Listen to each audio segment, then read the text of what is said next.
बंदी छोड़ सतगुरु रामपाल जी परमेश्वर जी की जय हो। परम पिता परमात्मा सारी सृष्टि के रचनहार कुल मालिक असंख्य ब्रह्मांडों के स्वामी जगत गुरु तीनों लोकों में प्रवेश करके सबका धारण पोषण करने वाले राजाधीराज आत्माधार नाथों के नाथ देवों के देव महादेव सर्वेश्वर महेश्वर मृत्युंजय अजरो अमर आदि अनादि सनातनी प्रभु जगत पिता जगदीश्वर श्री श्री 1008 की उपाधि के वास्तविक अधिकारी अकाल मूरत सौद स्वरूपी राम वासुदेव सर्वगतम ब्रह्म परम पूज्य प्रथम पूज्य परम संत परम पुरुष परम धनी परम दयालु सत्य कबीर हक्का कबीर अल्लाहु कबीर अल्लाहु अकबर बाखबर अल्लाह ताला जगत के तारणहार जगत के मुक्तिदाता जगत के जगन्नाथ हारे के सहारे हिंदुओं के राम मुसलमानों के अल्लाह सिखों के वाहिगुरु ईसाइयों के मसीह दया के सागर दया निधि करुणा के सागर करुणा निधि स्वयंभू परिभू संकट मोचन कष्ट हरण मंगल करण दुख भंजन अविगत कबीर निर्विकार निर्विषम परमात्मा अलय अलेख सतगुरु आदि अनादि सतगुरु असली मर्यादा पुरुषोत्तम असली राम असली कृष्ण असली घनश्याम असली मुरारी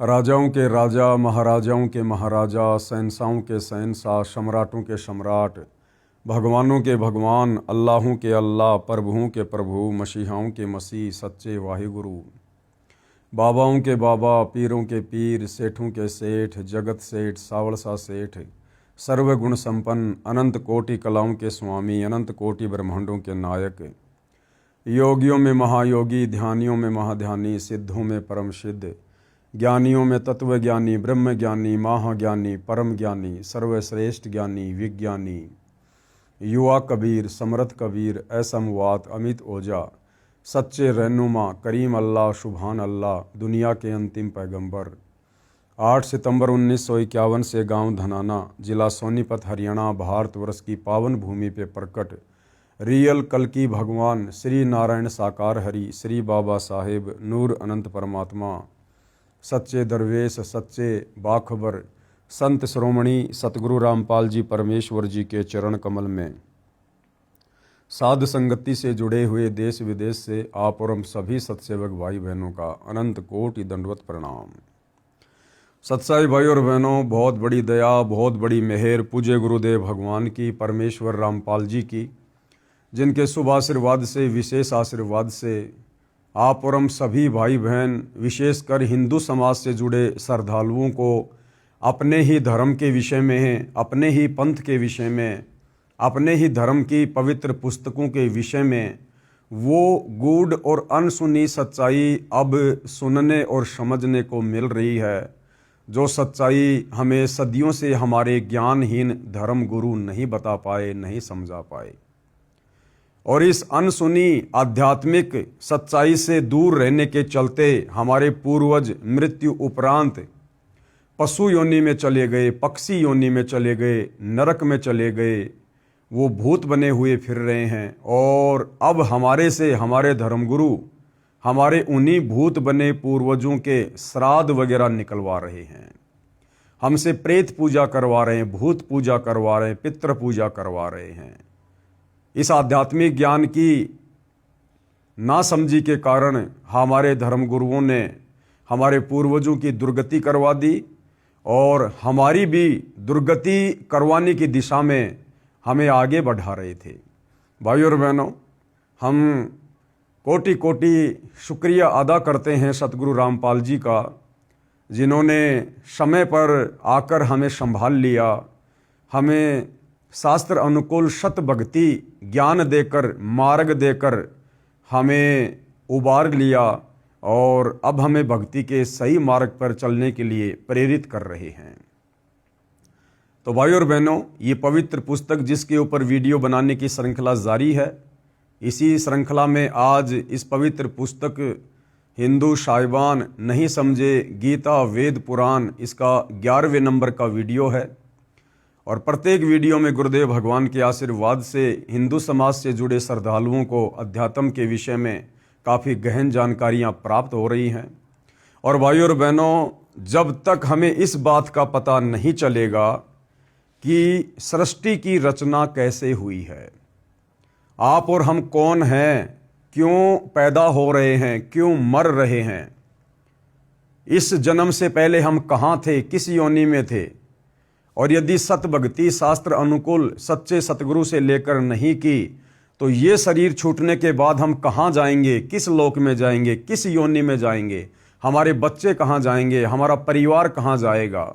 तो जब तक भाई और बहनों हमें इस गूढ़ सच्चाई का पता नहीं चलेगा, जिस गूढ़ सच्चाई को आत्मज्ञान कहते हैं, यानी जीव की अपने विषय में संपूर्ण जानकारी आत्मज्ञान के अंतर्गत आती है।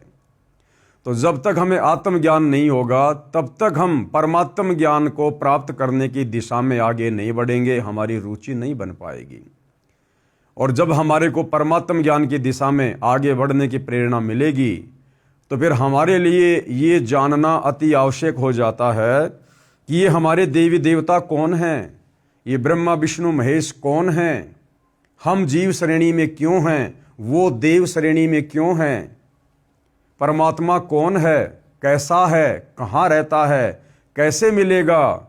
इन शास्त्रों में परमात्मा की भक्ति से प्राप्त जिन सुखों का वर्णन है वो सुख भक्ति करते करते हमें क्यों नहीं प्राप्त हो रहे, किस विधि से वो सुख मिलेंगे। फिर भाइयों और बहनों हम इस परमात्म ज्ञान को प्राप्त करने की दिशा में सोचेंगे और सोचेंगे तो निसंदेह फिर हमें रास्ता भी मिलेगा, और रास्ता मिलेगा तो फिर हम निसंदेह आगे की ओर बढ़ने का भी प्रयास करेंगे। तो भाइयों और बहनों, सतगुरु रामपाल जी के कर कमल से लिखित यह पवित्र पुस्तक हिंदू साहिबान नहीं समझे गीता वेद पुराण हमें इसी निष्कर्ष पर लेकर जाएगी यदि हमने इस पुस्तक को अंत तक निष्पक्ष होकर धैर्य के साथ पूरा पढ़ा या पूरा सुना। तो आज जो 5वां अध्याय है इस पुस्तक का, इस 5वें अध्याय में सतगुरु रामपाल जी हमें बताएंगे कि श्री ब्रह्मा जी, श्री विष्णु जी, श्री शिव जी के माता पिता की जानकारी। तत्व ज्ञान के अभाव में सदियों से हमारे तमाम धर्म गुरुओं ने, आचार्य शंकराचार्यों ने ब्रह्मा विष्णु महेश जी के विषय में हमें यही बताया, यही पढ़ाया, यही समझाया कि ब्रह्मा विष्णु महेश ही इस सृष्टि को चला रहे हैं। ब्रह्मा जी सृष्टि की उत्पत्ति करते हैं, विष्णु जी इसका पालन पोषण करते हैं और शंकर जी फिर संहार करते हैं।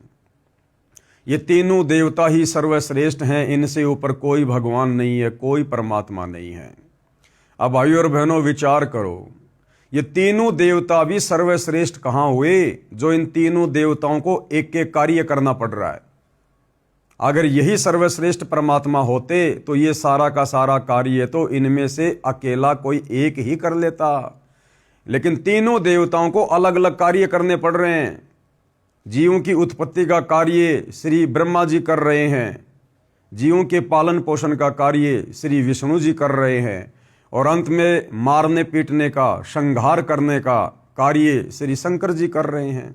तो ये फिर आधे अधूरे हुए, ये कंप्लीट कहाँ हुए। अगर कंप्लीट होता तो इनमें से कोई एक ये सारे कार्य कर लेता, क्योंकि परमात्मा तो समर्थ होता है, सक्षम होता है। तो भाइयों और बहनों, हमारे धर्मगुरुओं को हमारे ही धर्मशास्त्रों का ज्ञान नहीं था, क्योंकि ये ज्ञान तत्वदर्शी संत की शरण ग्रहण किए बिना नहीं हो सकता। हमारी बुद्धि नहीं खुल सकती। हम सब जीव कैटेगरी के प्राणी हैं, वो चाहे हमारे धर्मगुरु हो, चाहे 33 करोड़ देवी देवता हो, चाहे ब्रह्मा विष्णु महेश हो, हम सब जीव कैटेगरी में हैं।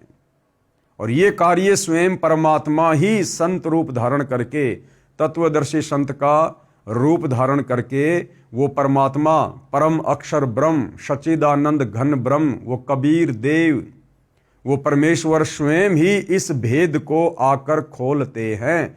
बाकी जीव के बस की बात नहीं कि जीव इन शास्त्रों को पढ़कर इनके सार को निकालकर अन्य प्राणियों को समझा सके या खुद समझकर सत भक्ति कर सके। तो आज से पहले तो भाइयों और बहनों, आप और हमारे लिए सदियों से यही एक बहुत बड़ी पहेली बनी हुई थी कि ब्रह्मा विष्णु महेश ये अजन्मा हैं, सर्वेश्वर हैं, महेश्वर हैं, इनके कोई माता पिता नहीं है, इन्होंने सबको उत्पन्न किया है। जबकि ये हमारे पवित्र धार्मिक ग्रंथ चीख चीख कर इस बात की गवाही दे रहे हैं। खुद श्री ब्रह्मा जी, श्री विष्णु जी और श्री शंकर जी श्री देवी भागवत महापुराण में स्वीकार कर रहे हैं कि भैया हम तीनों का जन्म और मरण होता है, हम नित्य नहीं हैं, अविनाशी नहीं हैं, और हमारे तो माता पिता भी हैं, और हम तो किसी और शक्ति के अधीन होकर एक एक कार्य कर रहे हैं।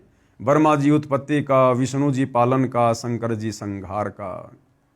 और इन्हीं धर्मशास्त्रों को हमारे धर्मगुरु दिन रात चश्मे लगा लगा के पढ़ा करते थे, लेकिन वो निष्कर्ष निकाल कर ना तो खुद समझ पाए और ना आम समाज में वो सच्चाई पेश कर पाए।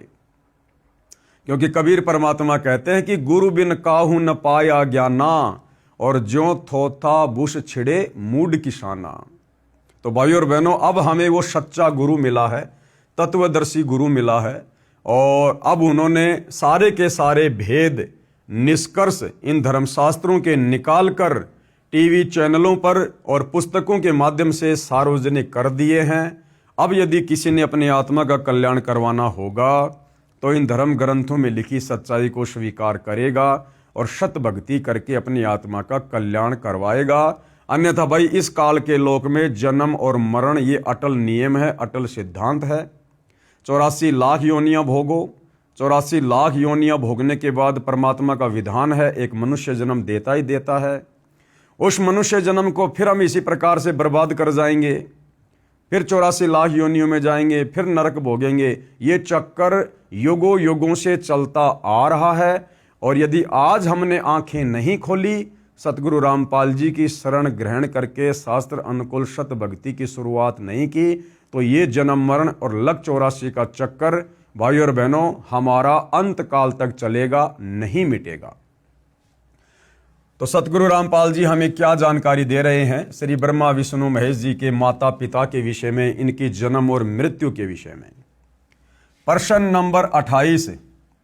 अब हिंदू समाज के भाई बहन सतगुरु रामपाल जी से प्रश्न कर रहे हैं, काफी कुछ जानने और समझने के बाद, कोई ये प्रमाण दिखाओ कि श्री ब्रह्मा जी, श्री विष्णु जी तथा श्री शिव जी के माता पिता हैं।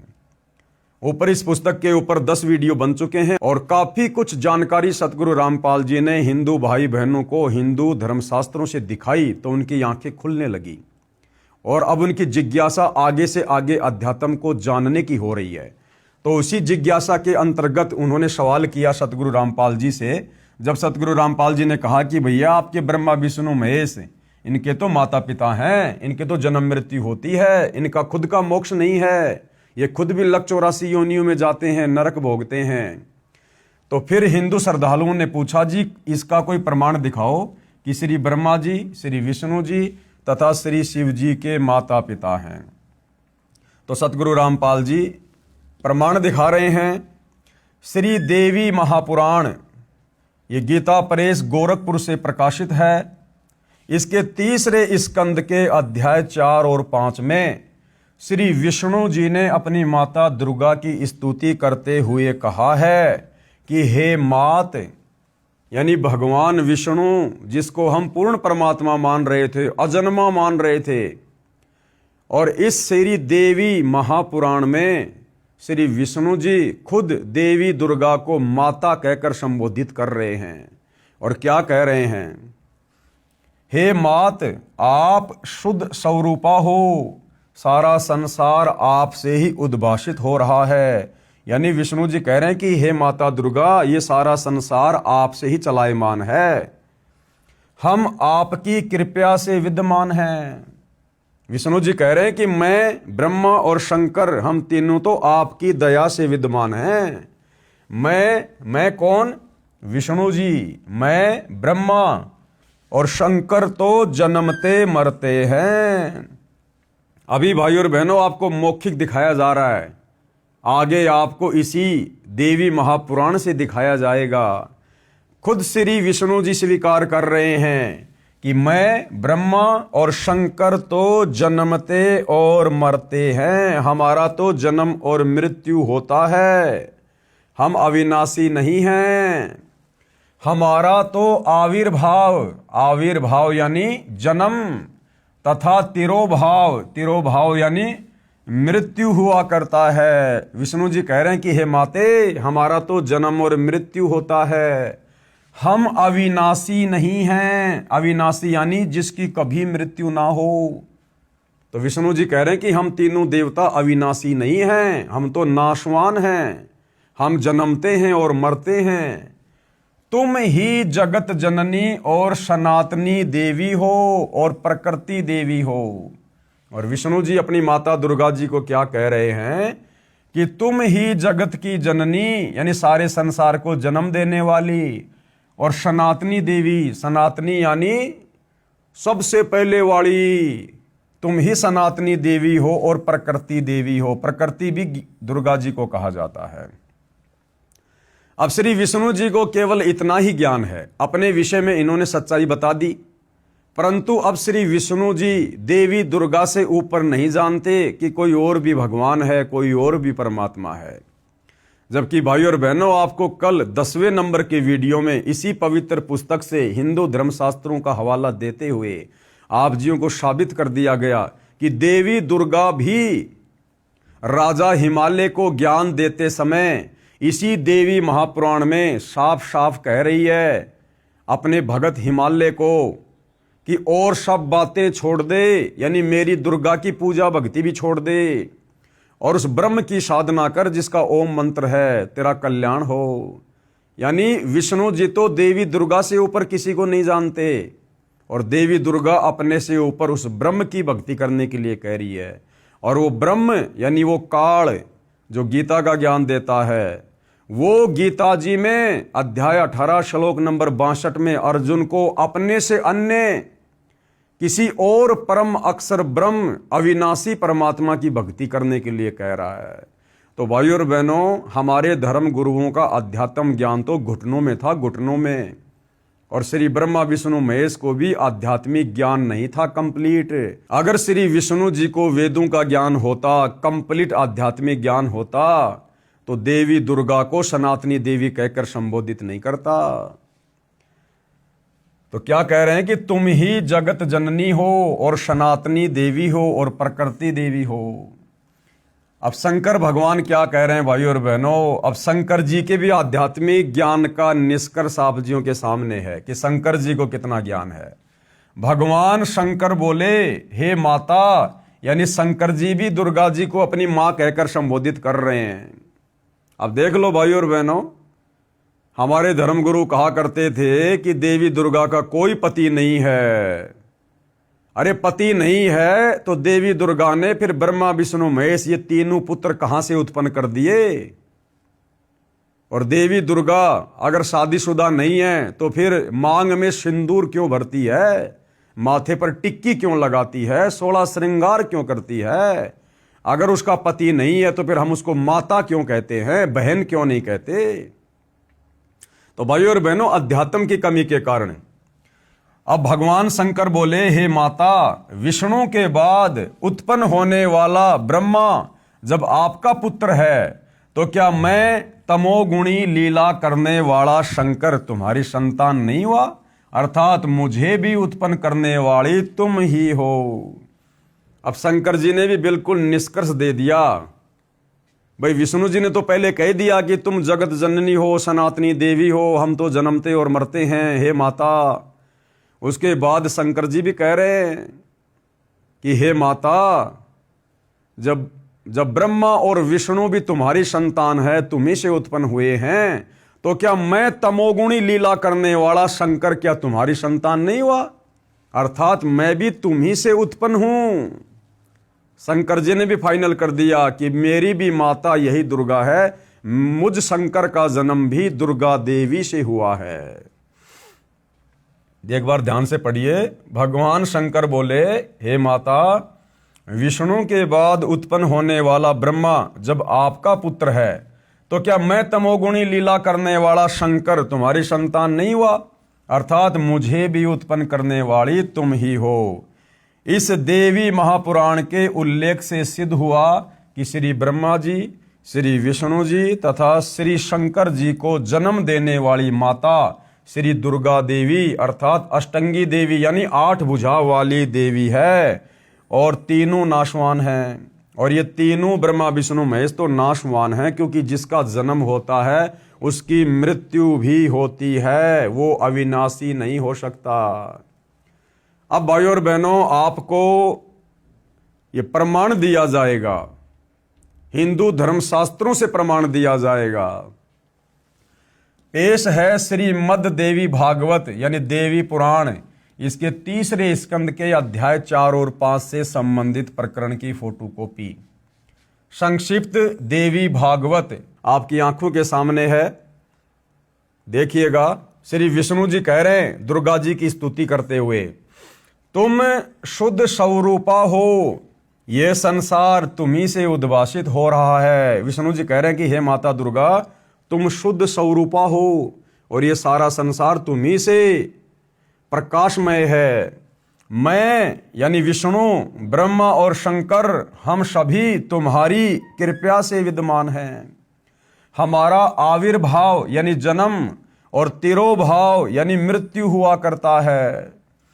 केवल तुम ही नित्य हो यानी तुम ही सदा रहती हो, जगत जननी हो, प्रकृति और सनातनी देवी हो। विष्णु जी ने क्लियर कर दिया कि भैया हम तो तीनों जन्मते और मरते हैं। अब भगवान शंकर क्या कह रहे हैं? शंकर जी कह रहे हैं, भगवान शंकर बोले, देवी यदि महाभाग विष्णु तुम्ही से प्रकट हुए हैं, यदि विष्णु जी का जन्म तुम्ही से हुआ है, तो उनके बाद उत्पन्न होने वाले ब्रह्मा भी तुम्हारे ही बालक हुए। फिर मैं तमोगुणी लीला करने वाला शंकर क्या तुम्हारी संतान नहीं हुआ? अर्थात मुझे भी उत्पन्न करने वाली तुम ही हो। शिवे यानी दुर्गा, संपूर्ण संसार की सृष्टि करने में तुम बड़ी चतुर हो।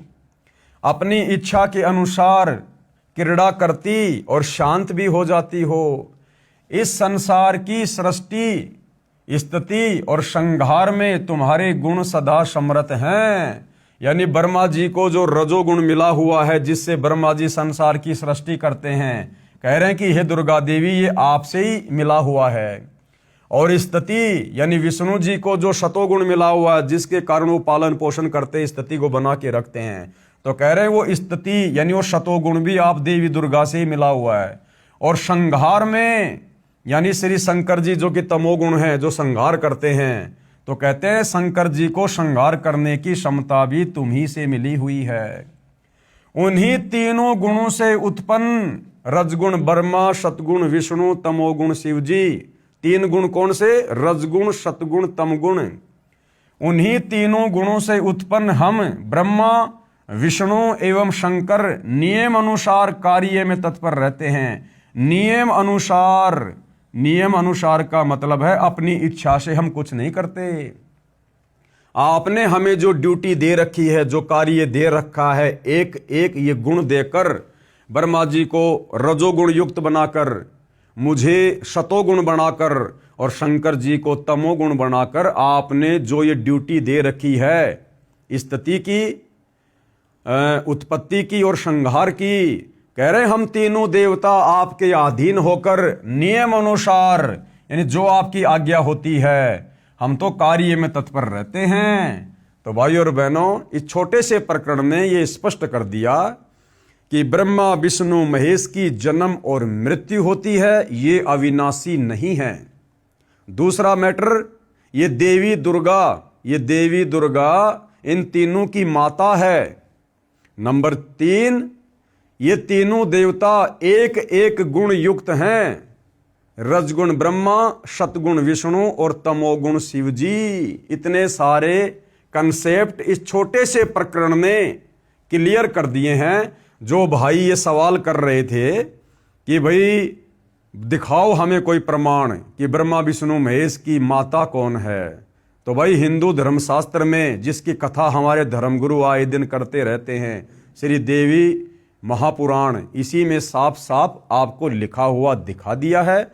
मन में कोई शंका हो तो बाजार से गीता प्रेस गोरखपुर से प्रकाशित जिस श्री देवी महापुराण का आपको हवाला दिया गया है, आप जी लाकर देख सकते हैं। अब ये सारी बातें जानने के बाद में, अपनी आंखों से देखने के बाद में, अब हिंदू धर्म के जो श्रद्धालु हैं, अब अध्यात्म को जानने की ओर जिज्ञासा उनकी बढ़ रही है। तो अगला सवाल वो सतगुरु रामपाल जी से क्या कर रहे हैं कि श्री ब्रह्मा जी, श्री विष्णु जी तथा श्री शिव जी का पिता कौन है? कि महाराज जी आपने माता जी तो क्लियर कर दिया कि तीनों देवताओं की माता तो देवी दुर्गा है और ये तो जन्मते और मरते हैं, ये पूर्ण परमात्मा नहीं है। और जो जन्मता और मरता है वो फिर हम भक्तों का जन्म मरण का रोग कैसे समाप्त कर देगा? अर्थात हमारी मुक्ति ब्रह्मा विष्णु महेश से नहीं हो सकती जब इनकी खुद की मुक्ति नहीं है। फिर वो श्रद्धालु कह रहे हैं कि श्री ब्रह्मा जी, श्री विष्णु जी तथा श्री शिव जी का पिता कौन है? कि माता को तो पता चल गया कि दुर्गा है, अब दुर्गा का पति कौन है? ब्रह्मा विष्णु महेश का पिता कौन है महाराज जी, वो भी हमें बताओ। तो क्या बताया? श्री ब्रह्मा रजगुण, श्री विष्णु सतगुण तथा श्री शिव जी तमगुण की माता देवी दुर्गा है तथा पिता काल ज्योति निरंजन है। इनका पिता कौन है? ये काल ब्रह्म, जिसको ज्योति निरंजन भी कहते हैं, जिसने गीता जी का ज्ञान श्री कृष्ण जी के शरीर में प्रवेश करके कुरुक्षेत्र के मैदान में महाभारत के युद्ध के समय दिया। ये ब्रह्म जो गुप्त रहता है, इसने प्रतिज्ञा कर रखी है कि मैं अपने ओरिजिनल काल रूप में किसी के भी समक्ष प्रकट नहीं होऊंगा, मैं अपने ओरिजिनल काल रूप में किसी को भी दर्शन नहीं दूंगा, क्योंकि इसको 1,00,000 मानव शरीरधारी प्राणियों के सूक्ष्म शरीर से निकली वासना रोजाना खाने का श्राप लगा हुआ है, जिस कारण इसकी मजबूरी है ये अपने ओरिजिनल रूप में किसी को दर्शन नहीं देता, क्योंकि इसका ओरिजिनल काल रूप बहुत भयंकर और विकराल है। पूजा तो छोड़ो, इसका रूप देखते ही आदमी का कलेजा फट जाए। जिस प्रकार महाभारत के युद्ध में जब इसने श्री कृष्ण जी के शरीर में प्रवेश करके और अपना 1000 भुजा वाला विराट रूप अर्जुन को दिखाया, तो अर्जुन इतना डर गया, उसने दोबारा से हथियार उठा लिए कि ठीक है, आप जैसा कहोगे मैं वैसा ही करूंगा, मुझे अपना वो चतुर्भुज रूप दिखाओ, अन्यथा मेरा कलेजा फट जाएगा।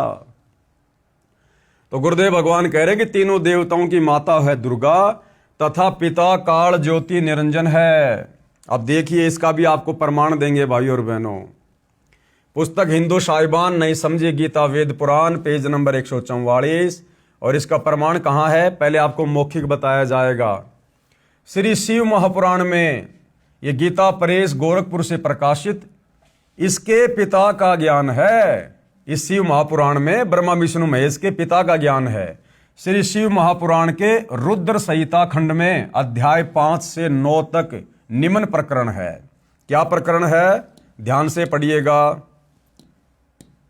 अपने पुत्र नारद जी के प्रश्न का उत्तर देते हुए श्री ब्रह्मा जी ने कहा कि हे पुत्र, आपने सृष्टि के उत्पत्तिकर्ता के विषय में जो प्रश्न किया है उसका उत्तर सुन। अब हम तो श्री ब्रह्मा जी को ही सृष्टि का उत्पत्तिकर्ता मान रहे हैं सदियों से। हमारे धर्म गुरु भी हमारे को इसी प्रकार से बताते हुए आ रहे थे कि श्री ब्रह्मा जी ही सृष्टि के उत्पत्तिकर्ता हैं।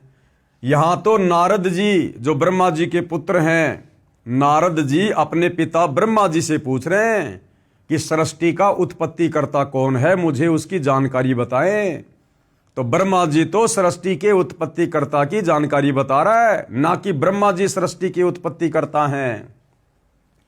अपने पुत्र नारद जी के प्रश्न का उत्तर देते हुए श्री ब्रह्मा जी ने कहा कि हे पुत्र, आपने सृष्टि के उत्पत्तिकर्ता के विषय में जो प्रश्न किया है उसका उत्तर सुनो। अब क्या कह रहे हैं श्री ब्रह्मा जी, सृष्टि का उत्पत्तिकर्ता कौन है? प्रारंभ में, यानी सबसे पहले शुरुआत में केवल एक सद ब्रह्म ही शेष था। ये ब्रह्मा जी सद ब्रह्म किसको कह रहे हैं? इस काल को कह रहे हैं, काल ब्रह्म को कह रहे हैं। प्रारंभ में केवल एक सद ब्रह्म ही शेष था, सब स्थानों पर प्रलय था। उस निराकार परमात्मा ने, यानी वो काल जो अपने ब्रह्मलोक में रहता है किसी को दर्शन नहीं देता, और दर्शन ना होने के कारण हमारे साधु संत महात्माओं ने उसको निराकार की संज्ञा दे दी, जबकि वो आकार में है, साकार है, मनुष्य जैसा उसका रूप है, लेकिन वो किसी को दर्शन नहीं देता। इसलिए ऋषि मुनियों ने, तपस्वियों ने समाधि लगा लगा के, तप कर करके खूब कोशिश की, लेकिन उसके दर्शन नहीं हुए। उसके प्रकाश के दर्शन हुए, उसकी ज्योति के दर्शन हुए, जिस कारण से साधु संत महात्माओं ने मान लिया कि वो परमात्मा निराकार है, निराकार है, जबकि वो साकार है। तो उसी आधार से, क्योंकि ब्रह्मा जी ने भी काफी लंबे समय तक समाधि लगाई थी उसकी खोज के लिए, उसके दर्शन के लिए, लेकिन ब्रह्मा जी को उस काल ब्रह्म ने दर्शन नहीं दिए। अंत में ब्रह्मा जी ने यही निष्कर्ष निकाल लिया कि वो निराकार है, वो दिखाई नहीं देता। तो ब्रह्मा जी कह रहे कि उस निराकार परमात्मा ने अपना स्वरूप शिव जैसा बनाया। शिव कौन? ये शिव शंकर, ब्रह्मा जी का सबसे छोटा भाई, क्योंकि ये 3 भाई हैं, ब्रह्मा विष्णु महेश। अब भाइयों और बहनों, आपने पहले पढ़ा ये काल क्या करता है, ये अपने तीनों पुत्रों ब्रह्मा विष्णु महेश का रूप बनाकर उनके भक्तों को दर्शन देता है। तो ब्रह्मा जी या क्या कह रहे हैं कि उस निराकार परमात्मा ने शिव का आकार बनाया, शिव का रूप बनाया। अब विचार करो भाइयों और बहनों, एक तरफ तो ब्रह्मा जी कह रहे हैं कि भाई वो निराकार परमात्मा है, निराकार यानी जिसका कोई रूप है ही नहीं। उस निराकार परमात्मा ने अपना स्वरूप शिव जैसा बनाया। अब वो निराकार कैसे रह गया जब उसने शिव के जैसा, शंकर जी के जैसा अपना रूप बना लिया? तो वो निराकार कैसे हुआ भाई? तो ये इनकी आध्यात्मिक अज्ञानता है ब्रह्मा विष्णु महेश जी की। उस निराकार परमात्मा ने यानी काल ने अपना स्वरूप शिव जैसा बनाया, क्योंकि वो अपने ओरिजिनल रूप में तो आ नहीं सकता। उसने प्रतिज्ञा कर रखी है, सौगंध खा रखी है कि ये मेरा अटल नियम है, मैं किसी को भी अपने ओरिजिनल काल रूप में दर्शन नहीं दूंगा। तो उसकी मजबूरी हो जाती है अपने तीनों बेटों के रूप बनाकर लोगों को दर्शन देने की। तो उस काल ने अपना शिव जैसा रूप बनाया, उसको सदाशिव कहा जाता है। उसने अपने शरीर से एक स्त्री निकाली, कौन? दुर्गा। अब ब्रह्मा जी क्या कह रहे हैं? अब भाइयों और बहनों, ये श्री ब्रह्मा जी का आधा अधूरा ज्ञान है। कह रहा कि उस निराकार सदाशिव ने, उस निराकार परमात्मा ने जिसने शिव रूप बनाया, जिसको सदाशिव भी कहते हैं यानी काल, उसने अपने शरीर से एक स्त्री निकाली। वो स्त्री कौन? दुर्गा, जो आगे चलकर उसकी पत्नी कहलाई। अब बताओ भाइयों और बहनों, अब मेरे शरीर से यदि कोई बेटा या बेटी उत्पन्न होगी तो वो क्या कहलाएगी मेरी? या तो बेटा या बेटी। किसी स्त्री के शरीर से कोई बच्चा उत्पन्न होगा या किसी पुरुष के सहयोग से कोई बच्चा उत्पन्न होगा तो वो क्या कहलाएगा? उसकी संतान कहलाएगा। लेकिन यहां पर इस काल ने, ब्रह्मा जी कह रहे हैं कि अपने शरीर से एक स्त्री निकाली, उत्पन्न की। और देखना फिर, उसने अपने शरीर से एक स्त्री निकाली, वह स्त्री दुर्गा, जगदम्बिका, प्रकृति देवी तथा त्रिदेव। त्रिदेव कौन? ब्रह्मा विष्णु तथा शिव की जननी कहलाई। इन तीनों देवताओं को जन्म देने वाली माता कहलाई, जिसकी 8 भुजाएं हैं। इसी को शिवा भी कहा है। यानी शिव जैसा रूप यहां किसने बनाया? काल ने। और काल ने अपने शरीर से जिस स्त्री को बाहर निकाला उसको उसने क्या बनाया? शिवा यानी दुर्गा, यानी अपनी पत्नी। अब भाइयों और बहनों, वास्तव में ये माजरा क्या है? क्योंकि ब्रह्मा जी को तो कंप्लीट आध्यात्मिक ज्ञान था नहीं बेचारे को। इसने तो अटपट करके कुछ वेदों को पढ़ा, कुछ परमात्मा से हल्की फुल्की सृष्टि रचना को समझा, और इसने अपना आधा अधूरा ज्ञान यहां पेश कर दिया। असल में जब आप सृष्टि रचना पढ़ेंगे, सतगुरु रामपाल जी के कर कमल से लिखी हुई, हमारे धर्मशास्त्रों से प्रमाणित, तब आपको पता चलेगा भाइयों और बहनों कि ये काल, ये दुर्गा और हम सभी आत्माएं जो 21 ब्रह्मांड में यहाँ हैं, जन्म रहे, मर रहे हैं, गधे कुत्ते बन रहे हैं, हम सभी सतलोक में रहा करते थे परमपिता परमात्मा के पास, कबीर देव भगवान के पास में। वहां पर इस काल ने भाइयों और बहनों मनमुखी आचरण करना शुरू कर दिया। इसने तप करना शुरू कर दिया, और इसके तप के बदले परमात्मा ने इसको 21 ब्रह्मांड दे दिए, अलग से राज्य दे दिया। और हम जितनी भी आत्माएं थी वहां, जो वर्तमान में इस काल के इस गंदे लोक में गधे कुत्ते सूअर बन के घूम रहे हैं, इंसान बन के घूम रहे हैं, देवी देवता बन के घूम रहे हैं, हम सब इस काल के ऊपर आसक्त हो गए। जब ये तप कर रहा था तो हम इसको देखने के लिए जाया करते थे और इसकी महिमा किया करते थे कि वाह जी वाह, इतने लंबे समय से एक पैर पे खड़ा होकर तप कर रहा, क्या बात है। हम इसके ऊपर आसक्त हो गए। अब हमारे कबीर भगवान ने देखा कि अब ये आत्माएं मेरे किसी काम की नहीं है, ये मुझ एकमात्र सर्वश्रेष्ठ भगवान को छोड़कर, यानी मेरे से आस्था हटाकर और इस दो कोडी के जीव में, इस काल में, अपने जैसे इस प्राणी में ये अपनी आसक्ता लगा बैठे हैं। तो कहते हैं गुरु को तजे भजे जो आना, ता पशुओं को फोकट ज्ञाना। तो परमात्मा ने उसके तप के बदले 21 ब्रह्मांड दे दिए और हम सभी आत्माओं ने भी उसके साथ 21 ब्रह्मांडों में आने की सहमति व्यक्त कर दी, हाथ ऊपर खड़ा करके अपने भगवान के सामने, ये सोचकर कि हमें ना जाने सतलोक से भी ज्यादा सुख मिलेंगे यहां इसके पास में। और सबसे पहले भाई और बहनों, जिस आत्मा ने परमात्मा के पूछने पर कि कौन कौन इस काल के साथ जाना चाहता है, सबसे पहले जिस एक आत्मा ने हाथ खड़ा किया था, उस आत्मा को परमात्मा ने एक स्त्री का रूप बनाया जिसको दुर्गा कहते, अष्टंगी कहते हैं। और उस दुर्गा को परमात्मा ने इस काल के पास में छोड़ दिया था, वही सतलोक में। और हम जितनी भी आत्माएं थी जिन्होंने यश किया था, हमारा सूक्ष्म रूप बनाकर सूक्ष्म रूप में दुर्गा के अंदर जो है वो प्रविष्ट कर दिया था।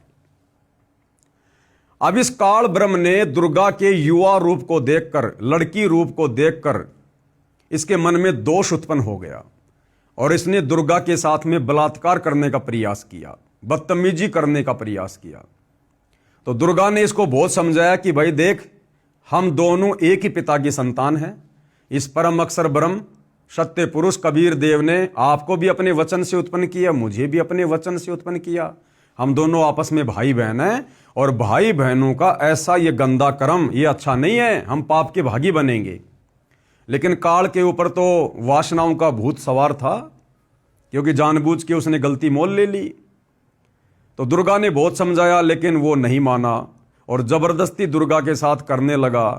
और जैसे उसने दुर्गा को चूमने के लिए, उसका चुंबन लेने के लिए अपना मुंह खोला, तो दुर्गा ने सूक्ष्म रूप बनाया, सूक्ष्म रूप बनाकर काल के मुख के माध्यम से उसके पेट में जा बैठी और वहां जाकर परमपिता परमात्मा कबीर साहिब से अर्ज की, अरदास की कि हे परमेश्वर मेरी रक्षा करो, मेरी रक्षा करो। तो परमात्मा को तो पता था कि भैया तुम्हें अच्छा खासा खाना पीना घूमना मिल रहा था, क्यों तुम इसके ऊपर आसक्त हुए, अब भुगतो। लेकिन परमात्मा दयालु है, अपने पुत्र जोगजीत का रूप बनाकर, क्योंकि सतलोक में परमात्मा के 16 पुत्र और हैं इस काल के अलावा, अपने एक पुत्र जोगजीत का रूप बनाकर परमात्मा जी वहां आए और काल के पेट से इस दुर्गा को बाहर निकाला और परमात्मा जी का आदेश बता दिया कि ऐसा गंदा कर्म करने की सोचने वाला भी इस सतलोक में नहीं रह सकता। और उनको श्राप दे दिया कि आज से तेरा नाम काल होगा, तो प्रतिदिन 1 लाख मानव शरीरधारी स्त्री या पुरुषों का आहार करेगा और निकल जाओ यहां से। और सतलोक से 21 ब्रह्मांड सहित इस दुर्गा को, दुर्गा के अंदर हम सभी आत्माओं को और इस काल को सतलोक से 16 शंख कोश की दूरी पर 21 ब्रह्मांडों समेत वहां से निकाल दिया। और ये वचन बोलते ही वो 21 ब्रह्मांड विमान की तरह चल पड़े और 16 शंख कोश की दूरी पर आकर स्थिर हो गए जहां हम लोग रह रहे हैं। उसके बाद भाई और बहनों, इस काल ने फिर अपनी मनमानी की कि अब मेरा कौन क्या बिगाड़ेगा, मुझे सतलोक से तो धक्के मार के निकाल ही दिया परमात्मा ने, अब मेरा कौन क्या बिगाड़ेगा। फिर इसने दुर्गा के साथ में शारीरिक संबंध बनाए और शारीरिक संबंध बनाकर फिर ये 3 पुत्र ब्रह्मा विष्णु महेश इसने उत्पन्न किए। और इनको उत्पन्न करके फिर इस काल ने प्रतिज्ञा की कि मैं आज के बाद किसी के सामने प्रकट नहीं होऊंगा, अपने ओरिजिनल काल रूप में किसी को दर्शन नहीं दूंगा। और इन तीनों बेटों के माध्यम से दुर्गा के द्वारा हम सब की यहां पर इसने दुर्गति करवा रखी है। ब्रह्मा के माध्यम से उत्पत्ति करवाता है, विष्णु के माध्यम से पालन पोषण करवाता है और शंकर जी के माध्यम से हमारा संहार करवाता है। इस प्रकार ये काल प्रतिदिन 1 लाख मानव शरीरधारी स्त्री पुरुषों का आहार करता है। हम मरने के बाद कहाँ जाते हैं? सबसे पहले सूक्ष्म शरीर में ये आत्मा वहीं जाती है और सूक्ष्म शरीर से फिर ये जमा वासना को निकाल के खाता है, जो इसका भोजन है। तो सृष्टि रचना के माध्यम से हमें पता चलेगा। तो इस प्रकार से श्री ब्रह्मा जी नारद को कुछ तो सृष्टि रचना सुनकर आधी अधूरी और कुछ वेदों को पढ़कर कह रहा है कि उस सदाशिव ने अपने शरीर से एक स्त्री को निकाला जिसको शिवा कहा जाता है। तो वो कबीर परमात्मा ने अपने पुत्र जोगजीत का रूप बनाकर काल के पेट से दुर्गा को बाहर निकाला था। ये दोनों फिर आपस में पति पत्नी कहलाए इस लोक में आने के बाद। अब ध्यान से पढ़िए, अब समझ में आएगा।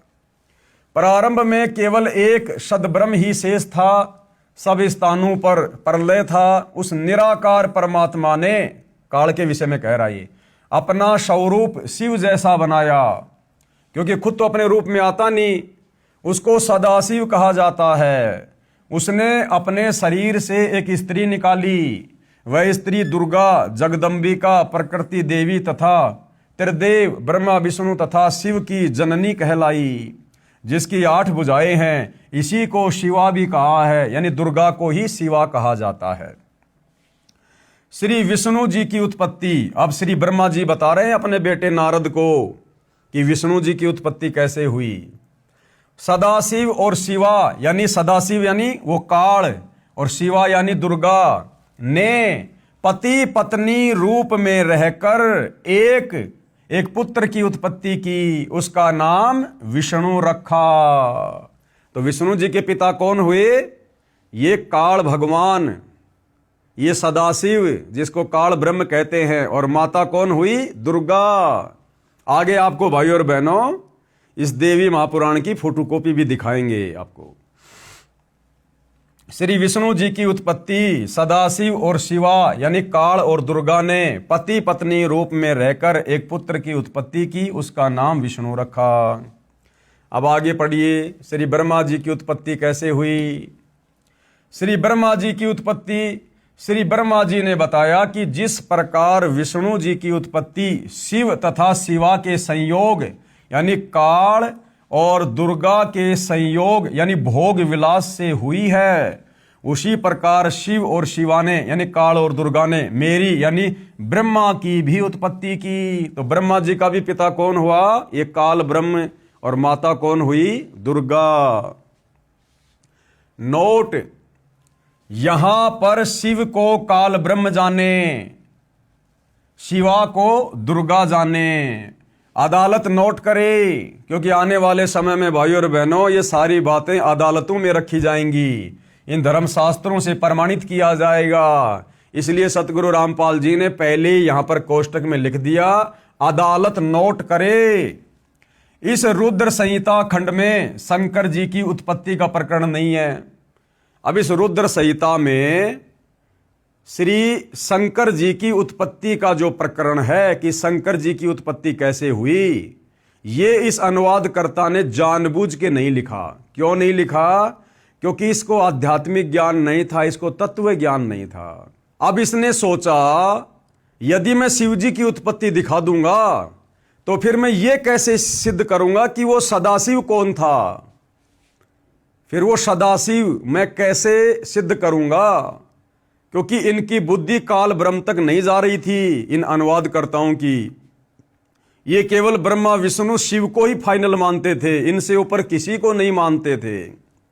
तो इसने सोचा कि मैंने यहां पर सदाशिव को दिखा दिया, मैंने यहां पर श्री विष्णु जी को दिखा दिया, मैंने यहां श्री ब्रह्मा जी को दिखा दिया। अब अगर मैं शिव जी को दिखाऊंगा तो फिर ये चौथा माना जाएगा और कोई भी मेरी बात को स्वीकार नहीं करेगा। तो जानबूझकर इसने इस प्रकरण को छोड़ दिया। लेकिन भाई और बहनों, आप जी ने ऊपर श्री देवी महापुराण में, आप जी ने ऊपर श्री देवी महापुराण में साफ साफ देख लिया है, पढ़ लिया है। यहां पर श्री शंकर जी खुद अपनी उत्पत्ति बता रहे हैं। क्या बोल रहे हैं? भगवान शंकर बोले देवी यानी दुर्गा जी यदि महाभाग विष्णु तुम्ही से प्रकट हुए हैं तो उनके बाद उत्पन्न होने वाला ब्रह्मा भी तुम्हारे बालक हुए। फिर मैं तमोगुणी लीला करने वाला शंकर यानी शिव क्या तुम्हारी संतान नहीं हुआ? अर्थात मुझे भी उत्पन्न करने वाली तुम ही हो। भाई चोर चुरावे तू मड़ी, गाडे पानी मां, वो गाडे व ऊपर आवे, सच्चाई छानी ना। तो ये अनुवाद करता कहां कहां तक अपनी अज्ञानता को पेश करेंगे और सच्चाई को दबाएंगे। सच्चाई तो इन्हीं धर्मशास्त्रों में लिखी हुई है। तो यहां श्री शंकर ने भी अपनी उत्पत्ति इसी देवी दुर्गा से बताई है। और देवी दुर्गा का पति कौन है ये आपने देख लिया, ये काल ब्रह्म है, ये सदाशिव है।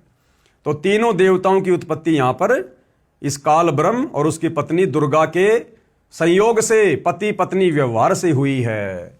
इस रुद्र संहिता खंड में शंकर जी की उत्पत्ति का प्रकरण नहीं है, यह अनुवादकर्ता की गलती है। वैसे देवी पुराण में शंकर जी ने स्वयं स्वीकारा है कि मेरा जन्म दुर्गा यानी प्रकृति से हुआ है, जो अभी आपको दिखाया गया।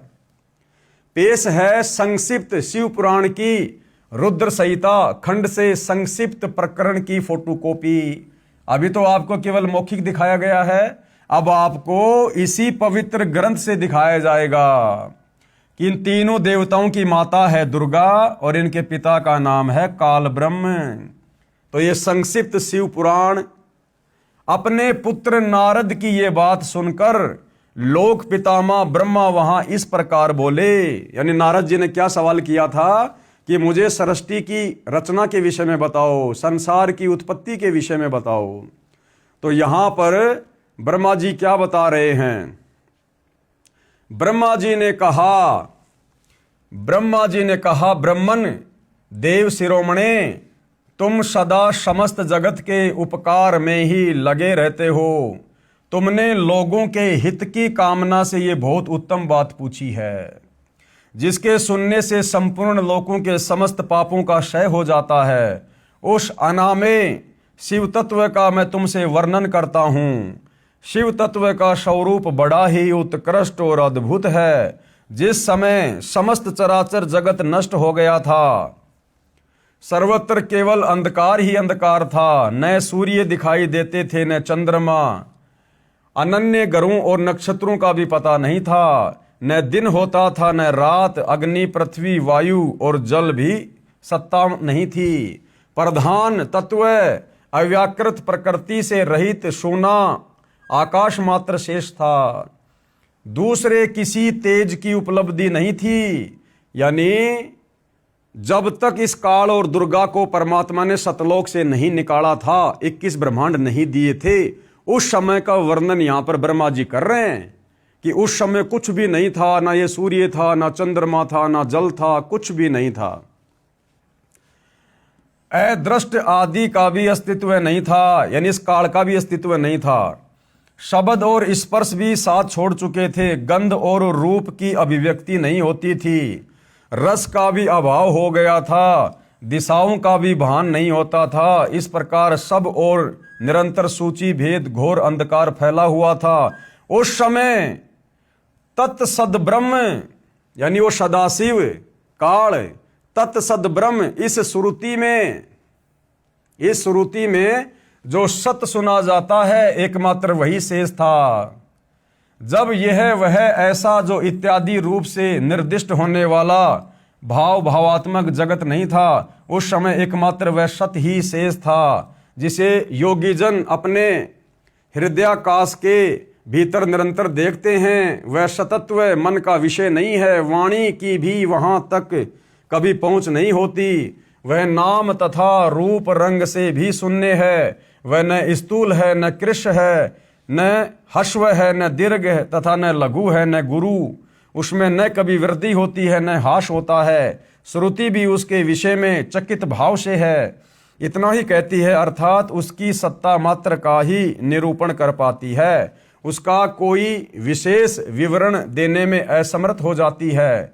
वह सत्य ज्ञान स्वरूप अनंत परमानंदमय परम ज्योति स्वरूप अप्रमेय आधार रहित निर्विकार निराकार निर्गुण योगी गम्य सर्वव्यापी सबका एकमात्र कारण निर्विकल्प निरारंभ माया शून्य उपद्रव रहित अद्वितीय अनादि अनंत संकोच विकास से शून्य तथा चिन्मय है।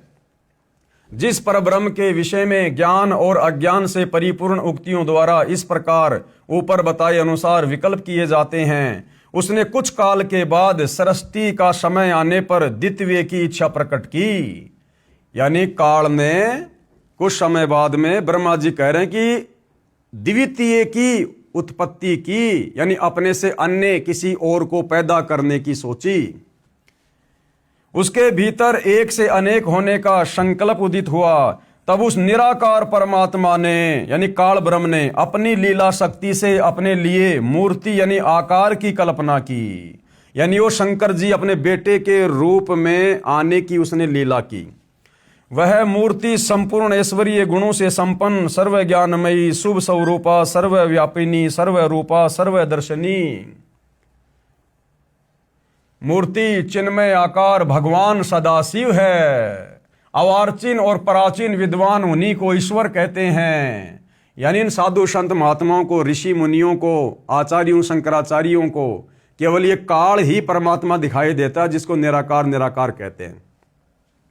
उस समय एकाकी रहकर स्वेच्छानुसार विहार करने वाले उन सदाशिव ने अपने विग्रह से यानी अपने शरीर से स्वयं ही एक स्वरूप भूता शक्ति की सृष्टि की। जबकि काल के पेट में सूक्ष्म रूप बनाकर जब दुर्गा बैठ गई थी, तो परमात्मा कबीर जी ने स्वयं ही अपने पुत्र जोगजीत का रूप बनाकर उसको पेट से बाहर निकाला था। लेकिन ब्रह्मा जी को सृष्टि रचना का कंप्लीट ज्ञान नहीं है, जो उनके अपने श्रीअंग से कभी अलग होने वाली नहीं थी। उस पराशक्ति को प्रधान प्रकृति गुणवती माया बुद्धि तत्व की जननी तथा विकार रहित बताया गया है। अरे भैया, वो तो विकारों से युक्त है, विकार रहित कहाँ है? वह शक्ति अंबिका कही गई। अंबिका यानी दुर्गा। हम गाना सुनते हैं ना, अंबा है मेरी माँ, जगदम्बा है मेरी माँ। तो वह शक्ति क्या कहलाई? अंबिका यानी दुर्गा। उसी को प्रकृति देवी, सर्वेश्वरी और त्रिदेव जननी, त्रिदेव जननी यानी तीनों देवता ब्रह्मा विष्णु महेश की जननी माता, नित्या और मूल कारण भी कहते हैं। सदाशिव द्वारा यानी इस काल ब्रह्म के द्वारा प्रकट की गई उस शक्ति के 8 भुजाएं हैं। अब बताओ 8 भुजा किसके भैया? अंबिका के, दुर्गा के, जिसको अष्टंगी भी कहते हैं। उस शुभ लक्षणा देवी के मुख की शोभा विचित्र है। वह अकेली ही अपने मुखमंडल में सदा 1 सहस्त्र चंद्रमाओं की कांति धारण करती है। नाना प्रकार के आभूषण उसके श्रीअंग की शोभा बढ़ाते हैं। वह देवी नाना प्रकार की गतियों से संपन्न है और अनेक प्रकार के अस्त्र शस्त्र धारण करती है। उसके खुले हुए नेत्र खिले हुए कमल के समान जान पड़ते हैं। वह अचिंत्य तेज से जगमगाती है। वह सबकी योनि है। सबकी योनि यानी इस काल ने सभी जीवों को दुर्गा के माध्यम से उत्पन्न किया है, पति पत्नी व्यवहार करके, और सदा उधमशील रहती है। एकाकिनी होने पर भी वह माया संयोगवशात अनेक हो जाती है। और वे जो सदाशिव हैं, ये दुर्गा का पति काल सदाशिव, उन्हें परम पुरुष ईश्वर शिव शंभु और महेश्वर कहते हैं। वे अपने मस्तक पर आकाश गंगा को धारण करते हैं। उनके भाल देश में चंद्रमा शोभा पाते हैं। उनके 5 मुख हैं और प्रत्येक मुख में 3-3 नेत्र हैं। उनका चित्त सदा प्रसन्न रहता है। वे 10 भुजाओं से युक्त और त्रिशूलधारी है। असल में ये 1 भुजा का स्वामी है, बाकी एक चाहे तो कम से कम 2 भुजा भी बना सकता है, 10 भी बना सकता है, 100 भी बना सकता है, लेकिन 1000 से ज्यादा नहीं बना सकता, क्योंकि ये 1000 कलाओं का स्वामी है। उनके श्रीअंगों की प्रभा, ये रुद्र संहिता चल रही है भाई और बहनों, उनके श्रीअंगों की प्रभा कपूर के समान श्वेत गौर है। वे अपने सारे अंगों में भस्म रमाए रहते हैं। उन काल रूपी, देखो सच्चाई आ रही है भाई और बहनों, उन काल रूपी ब्रह्म ने एक ही समय शक्ति के साथ शिवलोक नामक क्षेत्र का निर्माण किया। उस काल रूपी ब्रह्म ने, कौन है ये? दुर्गा का पति काल ब्रह्म। उस काल रूपी ब्रह्म ने शिवलोक नामक क्षेत्र का निर्माण किया था। उस उत्तम क्षेत्र को ही काशी कहते हैं। वह परम निर्वाण या मोक्ष का स्थान है, जो सबके ऊपर विराजमान है। ये अपने वाली काशी नहीं, कोई सोचे ये बनारस वाली काशी नहीं, ऊपर के लोगों की बात हो रही है। वे प्रिया तथा प्रियतम रूप, प्रिया कौन? दुर्गा, और प्रियतम कौन? ये काल। शक्ति और शिवा यानी दुर्गा और ये काल जो शिव रूप धारण करता है, जो परमानंद स्वरूप है, उस मनोरम क्षेत्र में नित्य निवास करते हैं। काशीपुरी परमानंद रूपिणी है मुने, शिव और शिवा ने यानी काल और दुर्गा ने प्रलय काल में कभी उस क्षेत्र को अपने सानिध्य से मुक्त नहीं किया। यानी जब ब्रह्मा विष्णु महेश के लोकों में जब प्रलय आती है तो ये काल और दुर्गा उसी काशी नामक क्षेत्र में रहते हैं। इसलिए विद्वान पुरुष उसे अविमुक्त क्षेत्र के नाम से भी जानते हैं। वह क्षेत्र आनंद का हेतु है, इसलिए पिनाकधारी शिव ने पहले उसका नाम आनंद वन रखा था, उसके बाद वह अविमुक्त के नाम से प्रसिद्ध हुआ। देवर्षे यानी ब्रह्मा जी कह रहे नारद से कि देवर्षे एक समय उस आनंद वन में रमण करते हुए शिवा और शिव के मन में ये इच्छा हुई। अब ध्यान से पढ़ना भाई और बहनों, ब्रह्मा विष्णु महेश की उत्पत्ति कैसे हुई है? दुर्गा और काल के पति पत्नी व्यवहार करने से। ब्रह्मा जी नारद जी से कह रहे हैं कि देवर्षे यानी नारद जी एक समय उस आनंद वन में रमण करते हुए यानी घूमते फिरते हुए शिवा यानी दुर्गा और शिव यानी काल, इनके मन में ये इच्छा प्रकट हुई कि किसी दूसरे पुरुष की भी सृष्टि करनी चाहिए, कि कोई संतान भी उत्पन्न करनी चाहिए, बच्चा भी पैदा करना चाहिए। जिस पर यह सृष्टि संचालन का महान भार रखकर हम दोनों केवल काशी में रहकर इच्छानुसार विचरें, ताकि सारी सृष्टि का भार उन बच्चों के ऊपर रख दिया जाए और हम आराम से यहां मौज करें और निर्वाण धारण करें। वही पुरुष हमारे अनुग्रह से सदा सबकी सृष्टि करे, यानी वो हमारी संतान ही हमारे सारे काम को संभाले, पालन करे और वही अंत में सबका संहार भी करे। यह चित्त एक समुद्र के समान है, इसमें चिंता की उताल तरंगे उठ उठकर इसे चंचल बनाए रहती हैं। इसमें सत्व गुण रूपी रतन, तमोगुण रूपी ग्रह और रजोगुण रूपी मूंगे भरे हैं। इस विशाल चित्त समुद्र को संकुचित करके हम दोनों उस पुरुष के प्रसाद से आनंद कानन काशी में सुखपूर्वक निवास करें। यह आनंद वन वह स्थान है जहां हमारी मनोवर्ती सब ओर से सिमट कर इसी में लगी हुई है, तथा जिसके बाहर का जगत चिंता से आतुर प्रतीत होता है। ऐसा निश्चय करके शक्ति सहित सर्वव्यापी परमेश्वर शिव ने, अब देखना भाइयों और बहनों, ऐसा विचार करके यानी संतान उत्पत्ति का विचार करके, ऐसा निश्चय करके शक्ति सहित यानी दुर्गा के साथ सर्वव्यापी परमेश्वर शिव ने यानी उस काल ने अपने वाम भाग के 10वें अंग पर अमृत मल दिया, यानी पति पत्नी व्यवहार किया, शारीरिक संबंध बनाए। फिर तो वहां से एक पुरुष प्रकट हुआ जो तीनों लोकों में सबसे अधिक सुंदर था। वह शांत था, उसमें सत्व गुण की अधिकता थी तथा वह गंभीरता का अथाह सागर था। मुने क्षमा नामक गुण से युक्त उस पुरुष के लिए ढूंढने पर भी कहीं कोई उपमा नहीं मिलती। यानी इन्होंने विष्णु की उत्पत्ति की और शिव ने कहा, इस काल ने क्या कहा कि बेटा, वत्स यानी बेटा, व्यापक होने के कारण तुम्हारा विष्णु नाम विख्यात हुआ। भाई और बहनों, क्लियर कर दिया इस शिव महापुराण ने कि काल और दुर्गा के संयोग से सबसे पहले विष्णु जी की उत्पत्ति हुई। बिल्कुल क्लियर कर दिया। तो विष्णु जी की माता कौन? दुर्गा। और विष्णु जी का पिता कौन? ये काल ब्रह्म। अब आगे बढ़िएगा, ये रुद्र संहिता चल रही है भाई और बहनों। भगवान विष्णु की नाभि से कमल का प्रादुर्भाव, यानी फिर श्री विष्णु जी की नाभि से किस प्रकार ब्रह्मा जी की उत्पत्ति हुई, ये पढ़िएगा आप आगे। ब्रह्मा जी कहते हैं, देवर्षे यानी हे नारद, तत्पश्चात यानी उसके बाद कल्याणकारी परमेश्वर शांब सदाशिव ने यानी इस काल ने पूर्ववत परियतन करके, यानी जैसे उसने विष्णु को अपनी पत्नी दुर्गा के साथ में शारीरिक संबंध बनाकर पैदा किया था, उसी प्रकार से सदाशिव ने यानी काल ने पूर्ववत परियतन करके मुझे, यानी ब्रह्मा जी कह रहा है कि मुझे अपने दाहिने अंग से उत्पन्न किया। मुने उस महेश्वर ने यानी काल ने मुझे तुरंत ही अपनी माया मोहित करके नारायण देव के नाभि कमल में डाल दिया, यानी विष्णु के नाभि कमल में डाल दिया और लीला पूर्वक मुझे वहां से प्रकट किया। इस प्रकार उस कमल से पुत्र के रूप में मुझ हिरण्य गर्भ का जन्म हुआ, यानी मुझ ब्रह्मा का भी जन्म हुआ।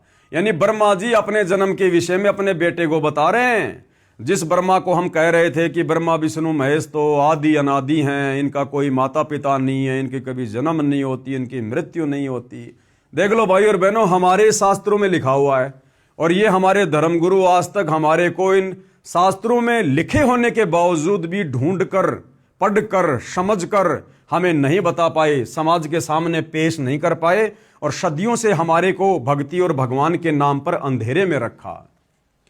इस प्रकार ब्रह्मा विष्णु तथा रुद्र इन तीन देवताओं में गुण हैं। ये रुद्र कौन है? शिव जी।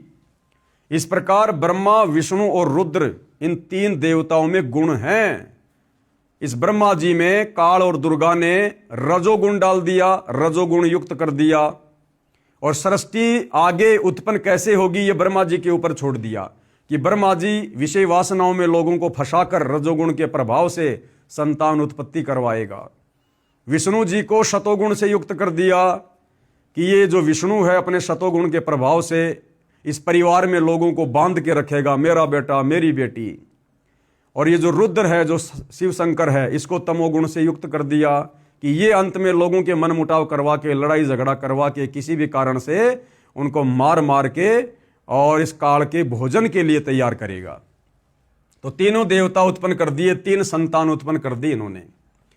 इस प्रकार ब्रह्मा विष्णु तथा रुद्र यानी शिव इन तीन देवताओं में गुण हैं, परंतु शिव यानी ये काल जो है ये गुणातीत माने जाते हैं। ये काल इनसे अलग रहता है।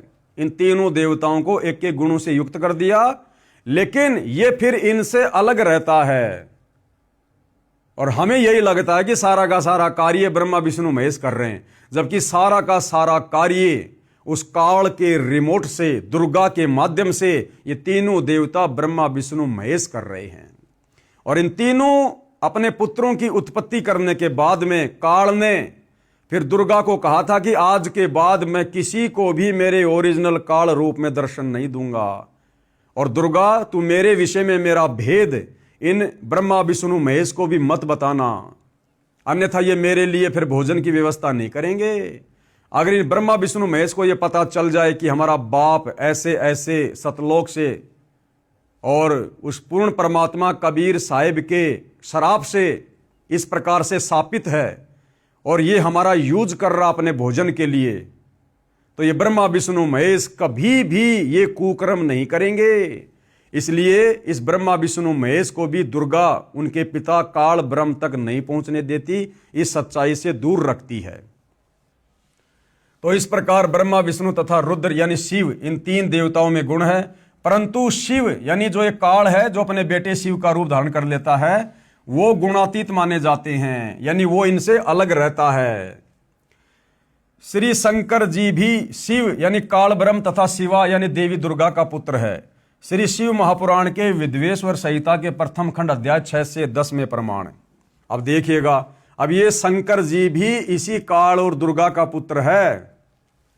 एक समय श्री ब्रह्मा जी तथा श्री विष्णु जी का इस बात पर युद्ध हो गया कि ब्रह्मा जी ने कहा कि मैं तेरा पिता हूं क्योंकि ये संसार मेरे से उत्पन्न हुआ है। यानी ब्रह्मा विष्णु महेश को भी पूर्णतया ये नहीं पता कि हम भगवान हैं या भगवान कोई और है। और इनमें भी आपस में एक समय झगड़ा हो गया दोनों भाइयों में, विष्णु जी में और ब्रह्मा जी में। तो ब्रह्मा कहने लगा कि मैं तेरा पिता हूं, मैंने सारे संसार की रचना करी है, तेरा जन्म मेरे से हुआ है। और विष्णु जी कहने लगे कि मैं तेरा पिता हूं, ये सारा संसार तो मेरे से उत्पन्न हुआ है, तू मेरे नाभि कमल से उत्पन्न हुआ है। इसी बात को लेकर हमारे दोनों भगवानों का, जिनको हम भगवान कहते हैं, बच्चों की तरह लड़ाई हो गई इनमें। क्योंकि ये संसार मेरे से उत्पन्न हुआ है, मैं प्रजापिता हूं। कौन कहने लगा? ब्रह्मा।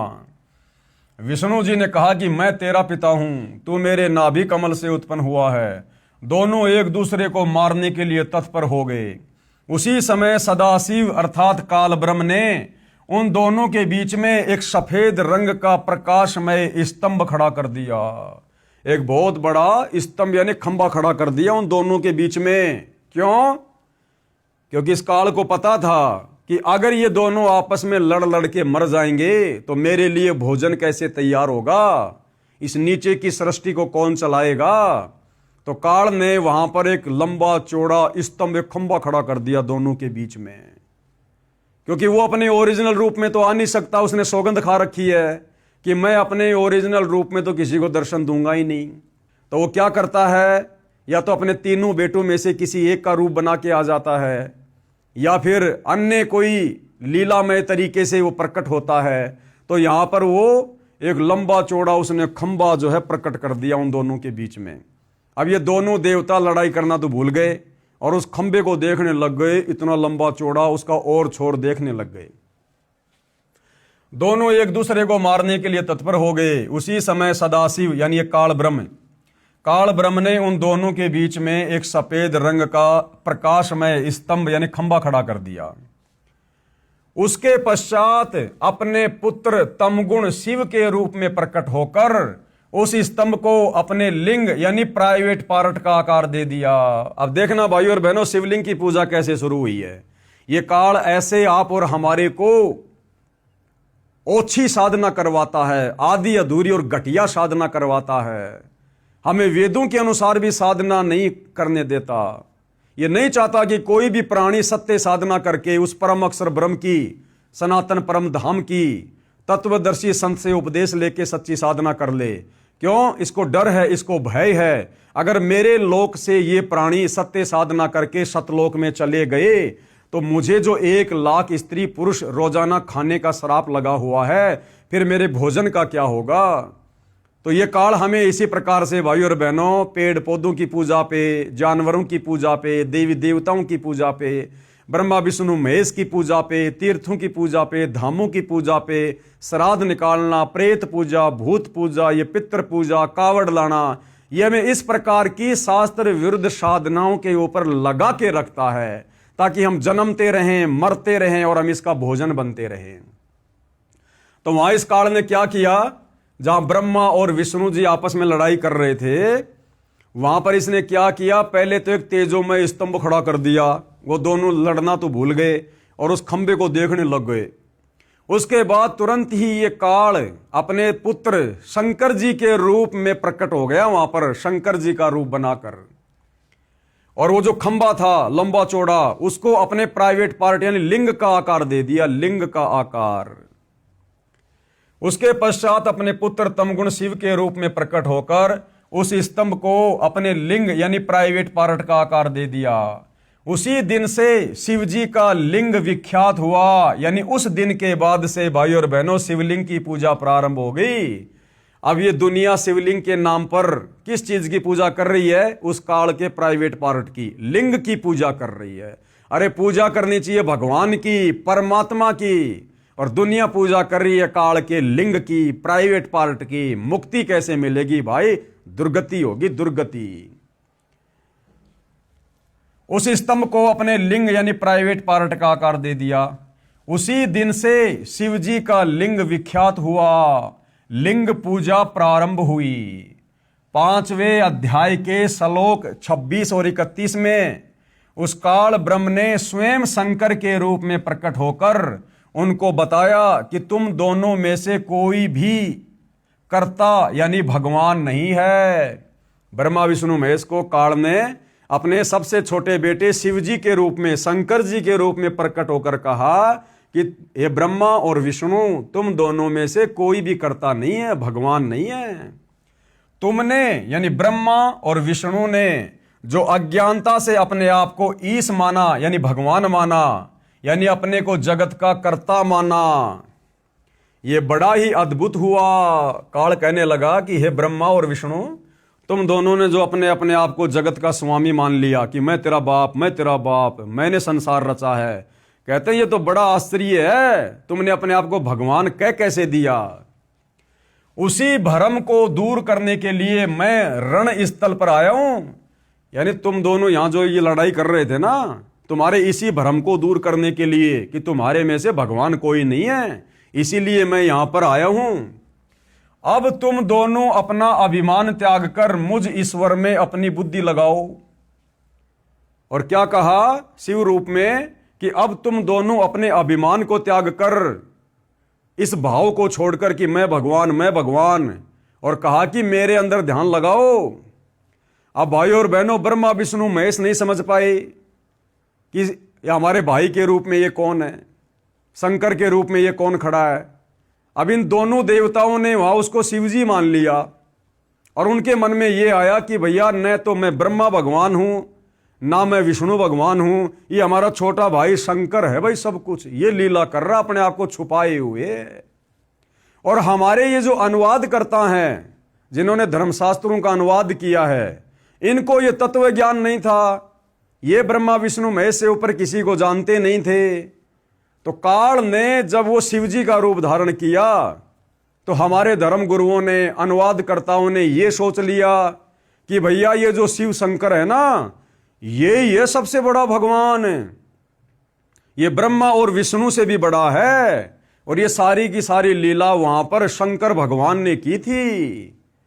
और ये शंकर भगवान ही ब्रह्मा का रूप बना के उत्पत्ति करता है, विष्णु का रूप बना के सबका पालन पोषण करता है, और शिव रूप बनाकर संहार करता है। तो इस प्रकार से हमारे धर्मगुरु और इन धर्म शास्त्रों का अनुवाद करने वाले अनुवादक भ्रमित रहे, भगवान कौन है, परमात्मा कौन है, और इस प्रकार इन्होंने शंकर जी को सर्वश्रेष्ठ मान लिया।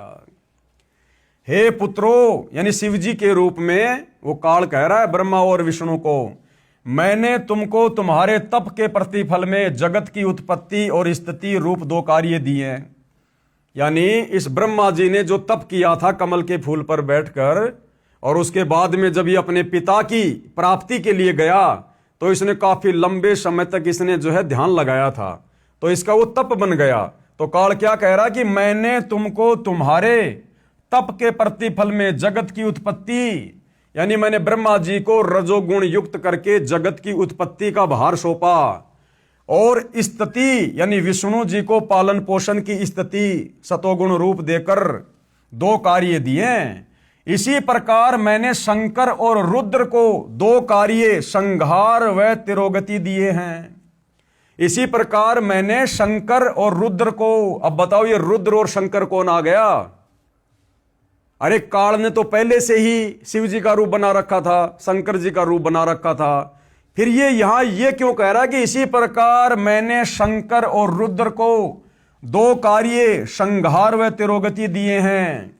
अर्थात ये जो शिव रूप में ब्रह्मा विष्णु महेश के सामने जो प्रकट था उस समय, वो ये त्रिलोकीय शिव नहीं था, ब्रह्मा विष्णु का भाई शिव नहीं था, वो काल इनका पिता उस समय वहां पर शिव रूप बनाकर आया था। अन्यथा भाइयों और बहनों, ब्रह्मा और शंकर जी तो 2 हो गए, और उसके बाद ये 2 का नाम और ले रहा है कि इसी प्रकार मैंने शंकर और रुद्र को, तो 2 तो हो गए ब्रह्मा और विष्णु, और 2 हो गए शंकर और रुद्र, यानी 4 हो गए। और ये बोलने वाला जो शिव जी के रूप में है, ये हो गया 5वां। तो ये 5वां कौन है? ये इनका पिता काल है।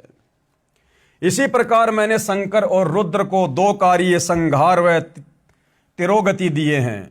मुझे वेदों में ब्रह्म कहा है। हो गया स्पष्ट भाई और बहनों? अब ये खुद कह रहा है जो शंकर जी के रूप में है, मुझे वेदों में ब्रह्म कहा है। मेरे 5 मुख हैं, एक मुख से अकार, दूसरे मुख से उकार, तथा तीसरे मुख से मकार, चौथे मुख से बिंदु, तथा 5वें मुख से नाद प्रकट हुए। अब बताओ शंकर जी के 5 मुंह कहां भाई? तो ये काल ब्रह्म है, ये इसी प्रकार से छलबल करता है, ये अपने ओरिजिनल रूप में नहीं आता। उन्हीं 5 अवयवों से एकीभूत होकर एक अक्षर ओम बना है, यह मेरा मूल मंत्र है। क्लियर? ये कह रहा कि ओम मेरा मूल मंत्र है।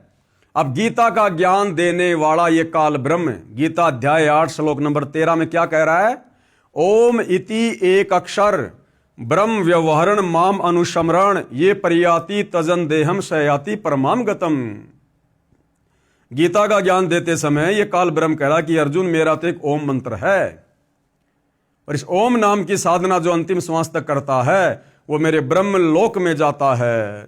तो यहां पर ये क्या कह रहा है कि उन्हीं 5 अवयवों से एकीभूत होकर एक अक्षर ओम बना है, और यह मेरा मूल मंत्र है। ये ओम मेरा मूल मंत्र है। तो ओम मंत्र किसका? इस काल ब्रह्म का। तो इस प्रकार भाइयों और बहनों, ये काल अपने ओरिजिनल काल रूप में ना कर अपने तीनों बेटों में से किसी एक का रूप बनाकर इसी प्रकार से छलबल करता है। और हम भोले भाले आदमी और हमारे ये ज्ञानहीन धर्म गुरु जब वो ब्रह्मा का रूप बनाता है, कोई लीला करता है, तो हम ब्रह्मा को कह देते हैं कि इससे बड़ा कोई भगवान नहीं। जब वो विष्णु का रूप बना के कोई षड्यंत्र करता है, कोई लीला करता है, तो हम कह देते हैं कि बस विष्णु से बढ़कर कोई नहीं। और जब शंकर जी का रूप बनाकर इस प्रकार की घटनाओं को जन्म देता है, जिस प्रकार उसने शंकर जी का रूप बनाकर अपने लिंग की पूजा संसार में शुरू करवा दी, अपने प्राइवेट पार्ट की।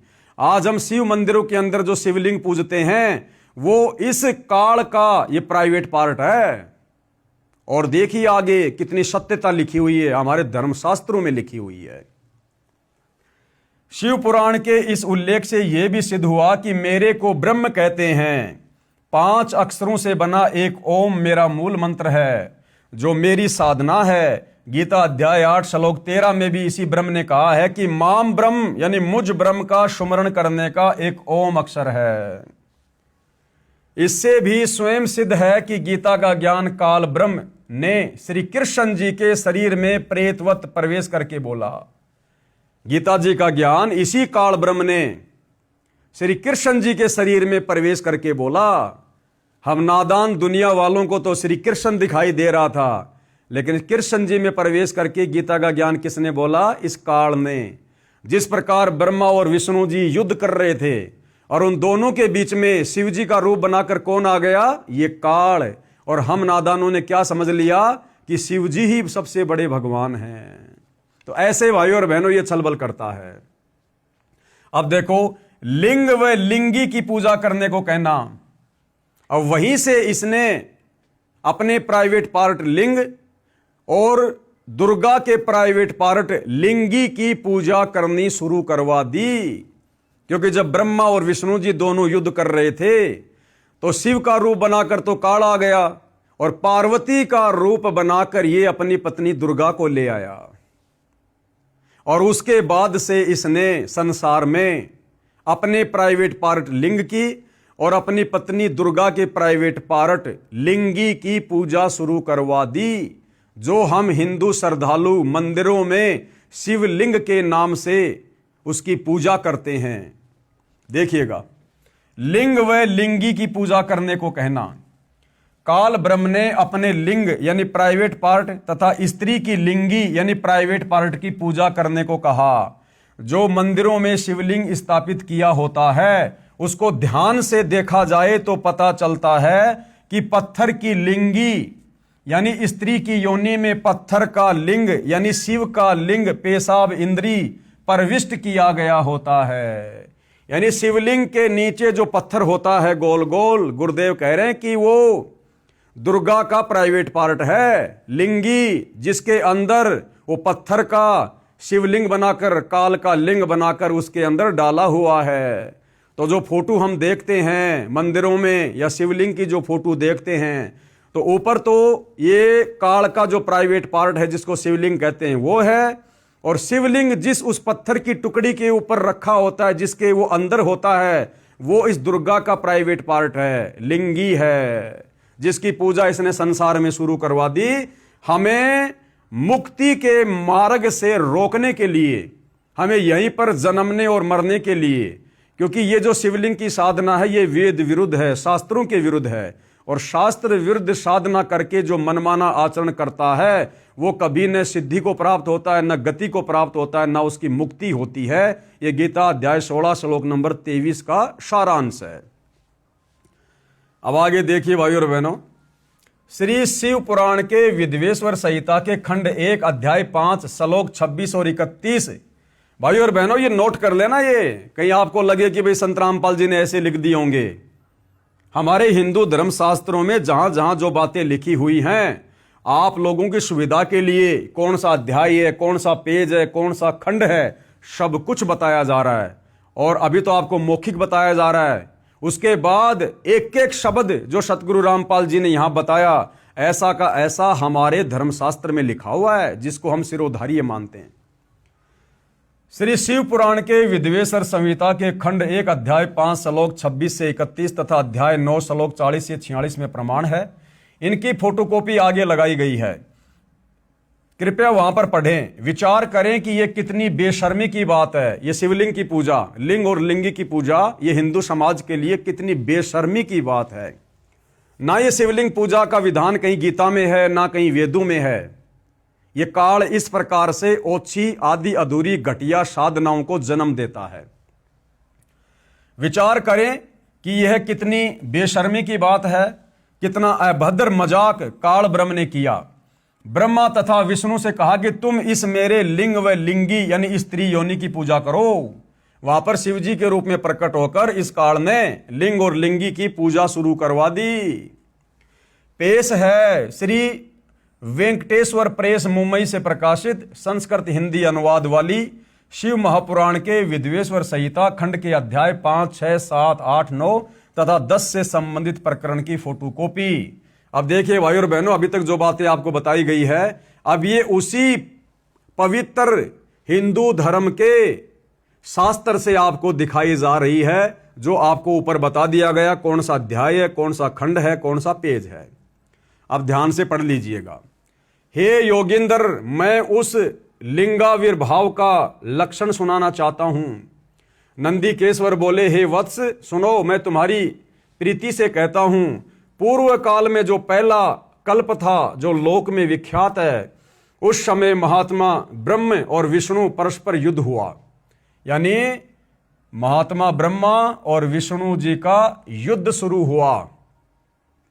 उनके मान के दूर करने को, उनके मान यानी उनके घमंड को, उनके अहंकार को दूर करने के लिए, जो ब्रह्मा कह रहा था कि मैं तेरा पिता, विष्णु कह रहा था मैं तेरा पिता, उनके मान दूर करने को उनके बीच में उन निष्कल परमात्मा ने यानी उस काल ब्रह्म ने स्तंभ रूप अपना स्वरूप दिखाया और लंबा चौड़ा स्तंभ खड़ा कर दिया दोनों के बीच में।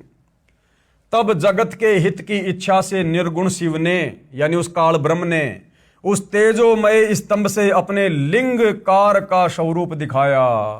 ब्रह्मा विष्णु महेश जब युद्ध कर रहे थे, उनके बीच में इस काल ने एक तेजोमय लिंग खड़ा कर दिया था, स्तंभ। और बाद में क्या किया काल ने, उस स्तंभ को अपने प्राइवेट पार्ट, अपने लिंग का आकार दे दिया। उसी दिन से लोक में यानी संसार में वह निष्कल शिवजी का लिंग विख्यात हुआ। उसी दिन से भाई और बहनों ये शिवलिंग की पूजा शुरू हो गई, उस काल के प्राइवेट पार्ट की। यह आप लोगों के सामने है, हिंदी संस्कृत दोनों साथ में है। ये कोई दक्षिणी अफ्रीका के लोगों का शास्त्र नहीं है भाई और बहनों, ये विशेषकर हिंदू समाज से जुड़े भाई बहनों का अति पूजनीय और शिरोधार्य शास्त्र है। अब पढ़िएगा आगे।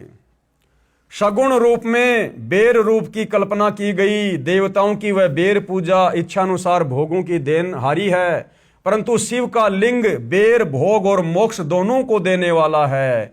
यानी फिर उसकी लिंग पूजा की महिमा बता दी गई। इति शिव महापुराण विद्वेश्वर संहिता भाषाया पंचोध्याय। नंदीकेश्वर बोले, हे योगींद्र, आगे एक समय विष्णु भगवान शेष सैया अपने गरुड़ आदि पार्षदों युक्त लक्ष्मी सहित शयन कर रहे थे। यानी आगे बता रहे हैं कि एक समय भगवान विष्णु लक्ष्मी और अपने नौकरों के साथ में शेष सैया पर विराजमान थे, आनंद ले रहे थे, विश्राम कर रहे थे। उस समय ब्रह्म ज्ञानियों में श्रेष्ठ ब्रह्मा जी अपनी इच्छा से ही वहां आए। उस समय क्या हुआ कि ब्रह्मा जी अपनी इच्छा से घूमता घूमता वहां श्री विष्णु जी के पास चला गया। सब प्रकार सुंदर सेज पर शयन करते हुए कमल लोचन विष्णु जी से पूछने लगे। और ब्रह्मा जी ने विष्णु जी से क्या पूछा? ब्रह्मा जी ने विष्णु जी से पूछा कि तुम कौन हो जो मुझे देखकर अभिमानी पुरुष के समान शयन करते हो। यानी भाई और बहनों, जब ब्रह्मा जी वहां गए विष्णु जी के पास में, तो विष्णु जी ने ब्रह्मा जी का आदर सत्कार नहीं किया, ये भी नहीं पूछा कि आओ ब्रह्मा जी, बैठो ब्रह्मा जी, उल्टा मुंह फेर लिया ब्रह्मा जी को देखकर।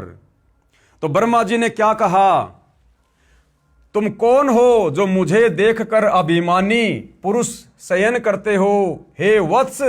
ब्रह्मा जी बोले विष्णु को, हे बेटा उठो, देखो मैं तुम्हारा स्वामी आया हूं, यानी मैं तेरा भगवान आया हूं, मैं तेरा बाप आया हूं। और आए हुए गुरु को देखकर जो अभिमान करता है, उस द्रोही मूड का प्रायश्चित होना निश्चित है। और इस प्रकार से जो आदर सम्मान नहीं करता है तो उसका घमंड तोड़ना जरूरी हो जाता है।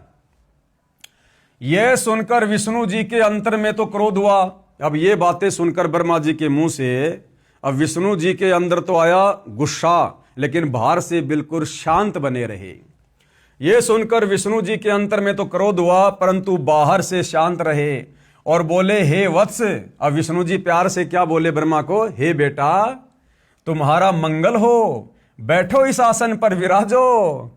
कि अगर तेरे को बैठने की ज्यादा चाहत है ना तो बैठ जा भाई तू इस आसन पे।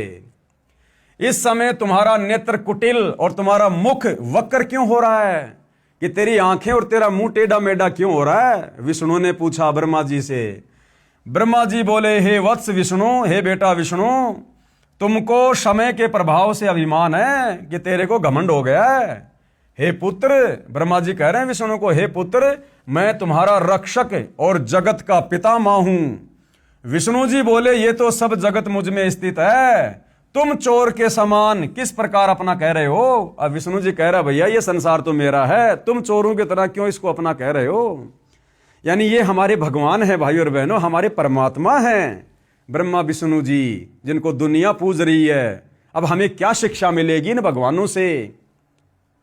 अरे दो भैंसे जैसे आपस में लड़ते हैं ना, कोई भैंसा दूसरे भैंसे की जमीन में चला जाता, उसके क्षेत्र में चला जाता, तो दूसरा भैंसा कैसे लड़ता है, झगड़ता है, मारने को दौड़ता है। ये हमारे भगवानों के लक्षण हैं, श्री ब्रह्मा जी श्री विष्णु जी को। तो सोचो हम क्या शिक्षा लेंगे इनसे। तुम मेरी नाभि कमल से उत्पन्न हुए हो, तुम मेरे नाभि कमल से उत्पन्न हुए हो। बीच में भाई और बहनों ये संस्कृत है। तो विष्णु जी क्या कह रहे हैं ब्रह्मा जी को, कि तुम मेरे नाभि कमल से उत्पन्न हुए हो, इससे मेरे पुत्र हो। विष्णु जी कह रहे हैं, भैया तू मेरा बेटा है, तू तो मेरे नाभि कमल से उत्पन्न हुआ है, मुझे पुत्र कहना व्यर्था है, इसलिए मुझ विष्णु को अपना बेटा कहना बेकार है। नंदी केश्वर बोले, इस प्रकार ब्रह्मा विष्णु दोनों ही रजोगुण से मुग्ध होकर विवाद करने लगे। वो दोनों देवता आपस में गुट्टम गुट्टा लड़ाई झगड़ा करने लग गए। ब्रह्मा जी और विष्णु जी हमारे भगवान, हिंदू समाज के भगवान। मैं श्रेष्ठ हूं, मैं स्वामी हूं, ऐसा कहकर एक दूसरे को मारने की इच्छा से युद्ध करने में उत्सुक हुए। दोनों ने बांस मार लिए, हथियार निकाल लिए कि मैं भगवान, मैं भगवान। और हंस और गरुड़ वाहन पर स्थित हो ये दोनों देव युद्ध करने लगे। अब श्री ब्रह्मा जी का वाहन क्या है, हंस, और विष्णु जी का वाहन क्या है, गरुड़। अब दोनों अपने अपने रथ पे सवार हो गए, अपने अपने वाहनों पर, और आपस में ब्रह्मा जी और विष्णु जी युद्ध करने लगे, लड़ाई करने लगे। और हंस और गरुड़ वाहन पर स्थित होकर ये दोनों देव युद्ध करने लगे। तब ब्रह्मा और विष्णु के वाहन गण भी युद्ध करने लगे, हंस और गरुड़ भी आपस में लड़ने लगे। तब संपूर्ण देवता, भाई और बहनों ऊपर तो आपने ब्रह्मा और विष्णु जी का देख लिया, इन हमारे भगवानों की स्थिति देख लिया आपने। बच्चों से ज्यादा दिमाग नहीं है इनमें, बच्चों से ज्यादा, जो कह रहे हैं कि हम संसार को चला रहे हैं। अरे संसार को चलाने वाले अगर ऐसे बच्चों की तरह लड़ेंगे मरेंगे तो संसार का क्या होगा। फिर ये संसार कौन चला रहा है। और आगे देखना, हमारे देवी देवता जिनकी हम पूजा पाठ करते हैं, दोनों भाई आपस में लड़ रहे हैं और हमारे देवी देवता ऊपर से उनके ऊपर फूल बरसा रहे हैं। वाह जी वाह, बड़ा अद्भुत युद्ध हो रहा है, ऐसा युद्ध हमने पहले कभी देखा ही नहीं। हमारे देवी देवता उन पर फूल बरसा रहे कि लड़ो मरो कटो। अरे जबकि दो व्यक्ति आपस में युद्ध करते हैं, लड़ाई झगड़ा करते हैं, तो अन्य लोगों का फर्ज बनता है कि उनकी लड़ाई को रुकवाओ। हमारे देवी देवताओं का फर्ज तो यह बनता था, उनके आगे जाके हाथ जोड़ के खड़े होते कि हे देवो, हम तो आपको सर्वश्रेष्ठ मानते हैं और आप देव होकर आपस में लड़ रहे हो, झगड़ रहे हो, फिर हमारे जैसे छोटे मोटे देवताओं का क्या होगा? हमारी तरफ भी देखो। तो देवताओं ने तो बीच बचाव करना चाहिए था, लेकिन हमारे देवता जलती हुई आग में घी डाल रहे हैं, ऊपर से फूल बरसा रहे हैं। ब्रह्मा और विष्णु के वाहन गण भी युद्ध करने लगे। तब संपूर्ण देवता, सारे के सारे देवता, ये 33 करोड़ विमानों में बैठकर उस महा अद्भुत युद्ध देखने को चले आए। यानी ये अपना मनोरंजन करने के लिए आ गए देवी देवता, और आकाश में उनके ऊपर फूल बरसाने लगे। बताओ, वो लड़ रहे हैं और वो लड़ते हुए के ऊपर फूल बरसा रहे हैं। तब विष्णु जी ने गुस्से में आकर ब्रह्मा जी की छाती में लात मार दी, घुसा मार दिया। ये हैं हमारे प्रधान देवता। अब आगे क्या कहा जा रहा है? हे कुमार, इस प्रकार मधुर वाणी से पार्वती पति शंकर ने उन सब देवताओं को संतुष्ट किया। तब शिव ने अपने 100 गणों को उस समर स्थल में जाने की आज्ञा दी जहां ब्रह्मा और विष्णु थे। तब शंकर के पयान समय में अनेक प्रकार के बाजे बजने लगे। अनेक प्रकार के वाहनों पर ये विधिवत भूषण पहरे गणेश्वर चलने को उद्यत हुए। प्रणव के समान आकाश से सर्वत्र व्याप्त पंचमंडल से मंडित भद्र रथ में अंबिका पति गिरीश चढ़े। पुत्र तथा गण भी संग हुए। उस समय इंद्रादि देवता उनके पीछे चलने लगे। सुंदर ध्वजा व्यजन चमर पुष्प वर्षा संगीत नृत्य बाजों से सम्मानित हो शिवजी पार्वती सहित ब्रह्मा विष्णु के निकट समर भूमि में सेना सहित गए। अब वहां पर भाई और बहनों, इन दोनों के छोटे भाई शंकर जी भी पहुंच गए अपने सहपरिवार उस युद्ध को देखने के लिए। बताओ, युद्ध कोई देखने की चीज है, कोई मनोरंजन की चीज है? और जाकर मेघों के मध्य में छिपकर, यानी बादलों के बीच में छुपकर वो लड़ाई देखने लगे। उनका निरंतर होने वाला युद्ध देखा। उस समय बाजों की ध्वनि नहीं होती थी और बड़ा गणों का भी शब्द शांत हो गया। उस समय ब्रह्मा और विष्णु परस्पर एक दूसरे को मारने की इच्छा से माहेश्वर और पाशुपताशरे तथा अस्त्रों की ज्वाला मानो त्रिलोकी भस्म करने लगे। तब शिवजी ने वह अकाल प्रलय देखकर महाअग्नि के समान, महाभयंकर आकृति के समान उन दोनों के बीच में वह निर्गुण ब्रह्म स्थिर हुए। फिर से भाई और बहनों, वहां पर इस काल बलि को आना पड़ा। इस काल बलि ने फिर से वहां पर अपना एक तेजोमय रूप प्रकट कर दिया। वहां पर अग्नि के समान भयंकर ज्वाला उठाता हुआ एक रूप उसने, स्तंभ उसने वहां पर प्रकट कर दिया कि ये नादान फिर से मरेंगे, फिर से लड़ेंगे। ये इस संसार की सृष्टि स्थिति को कौन चलाएगा? मेरे भोजन को कौन तैयार करेगा? तो इस काल बलि को, इस ब्रह्म को फिर से आना पड़ा वहां पर। और क्या कह रहे हैं? महाअग्नि के समान, स्तंभ के समान, महाभयंकर आकृति के समान उन दोनों के बीच में वह निर्गुण ब्रह्म स्थिर हुए। वह लोक क्षय करने में समर्थ अस्त्र उस महाअग्नि के प्रकट होते ही क्षण मात्र में निपतित हो गया। यानी ब्रह्मा विष्णु महेश के वो अस्त्र शस्त्र फैल हो गए जब काल ने वो अग्नि के समान अपना रूप वहां पर जब वो प्रकट किया। यह अस्त्र शांत होने का अद्भुत चित्र देख, ये अद्भुत आकार क्या है? अब श्री ब्रह्मा जी और विष्णु ने देखा कि ये क्या आ गई भला, इसके आते तो हमारे अस्त्र शस्त्र फैल हो गए। दोनों उसको देखने लगे। ऐसा ब्रह्मा और विष्णु परस्पर कहने लगे, यह इंद्रिय अगोचर स्तंभ अग्नि रूप सा क्या उठा है? हम दोनों को इसका ऊपर और नीचे का भाग देखना चाहिए कि यह कहां से आया हुआ है। इस प्रकार कहकर दोनों वीर मानी परस्पर मिलकर उसकी परीक्षा करने को बहुत शीघ्रता से गए। हम दोनों के मिलने से यह कार्य नहीं होगा, ऐसा कहकर विष्णु शुकर शरीर धारण कर, यानी सुअर का शरीर धारण किया विष्णु जी ने, और उसके मूल भाग को देखने नीचे चले गए। नीचे पाताल में चला गया नीचे देखने के लिए। और ब्रह्मा जी हंस का रूप धारण करके ऊपर का भाग देखने को गए। हरि यानी विष्णु पाताल स्थान को भेद कर दूर तक चले गए, परंतु उस अग्नि के समान प्रज्वलित स्तंभ का पार नहीं पाया और शांत होकर हरि उस युद्ध स्थान में चले आए। और ब्रह्मा जी आकाश मार्ग में चले गए। उन्होंने वहां केतकी का किंचित होना अद्भुत पुष्प देखा। यद्यपि वो बहुत वर्षों से टूटा था, परंतु उसमें बड़ी सुगंध थी और मलिन न था। ब्रह्मा और विष्णु के कृत्यों को देखकर भगवान परमेश्वर कौन? ये काल, ब्रह्मा और विष्णु के ऐसे इस कर्म को देखकर इस भगवान काल ने, परमेश्वर ने, स्तंभ है सो जगत के दर्शन और पूजन के निमित्त अणु मात्र बहुत छोटा हो जाएगा। ये लिंग मुक्ति और मुक्ति का साधन होगा। इसके दर्शन, स्पर्शन और ध्यान से ही प्राणियों के जन्म मरण छूट जाएंगे। यानी फिर से उसने वो लिंग पूजा शुरू कर दी जो अग्नि पर्वत के समान प्रादुर्भूत है। सो यह अरुणाचल नाम से जगत में विख्यात होगा। ये बड़ा भरी तीर्थ होगा। यहाँ प्राणियों के निवास करने या तनु त्यागने से मुक्ति हो जाएगी। यानी जो यहाँ पर आकर शरीर त्यागेगा उसकी मुक्ति हो जाएगी। रथ यात्रा, उत्सव, कल्याण और जनों के निवास योग्य ये स्थान होगा। यहाँ किया हुआ जप तप हवन करोड़ गुना हो जाएगा। ऐसी उल्टी साधना पर इस काल ने पूरे संसार को लगा रखा है। हमारे सब क्षेत्रों से ये श्रेष्ठ होगा। यहाँ मेरा स्मरण करते ही प्राणी मुक्त हो जाएंगे। इस प्रकार ये क्षेत्र महान और अत्यंत शोभित होगा। सब प्रकार के कल्याणदायक और सब प्रकार मुक्तिदायक होगा।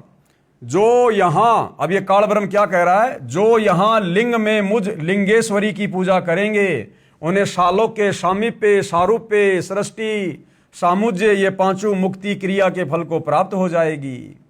और यहाँ पूजन करने से तुम भी सब मनोरथों को प्राप्त होंगे।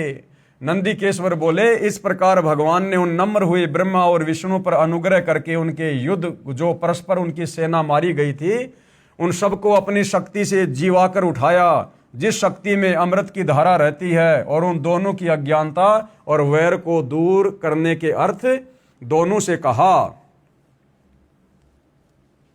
मेरे सकल और निष्कल भेद दो रूप हैं, परंतु और ईश्वर नहीं, इस कारण उनके दो रूप नहीं हो सकते।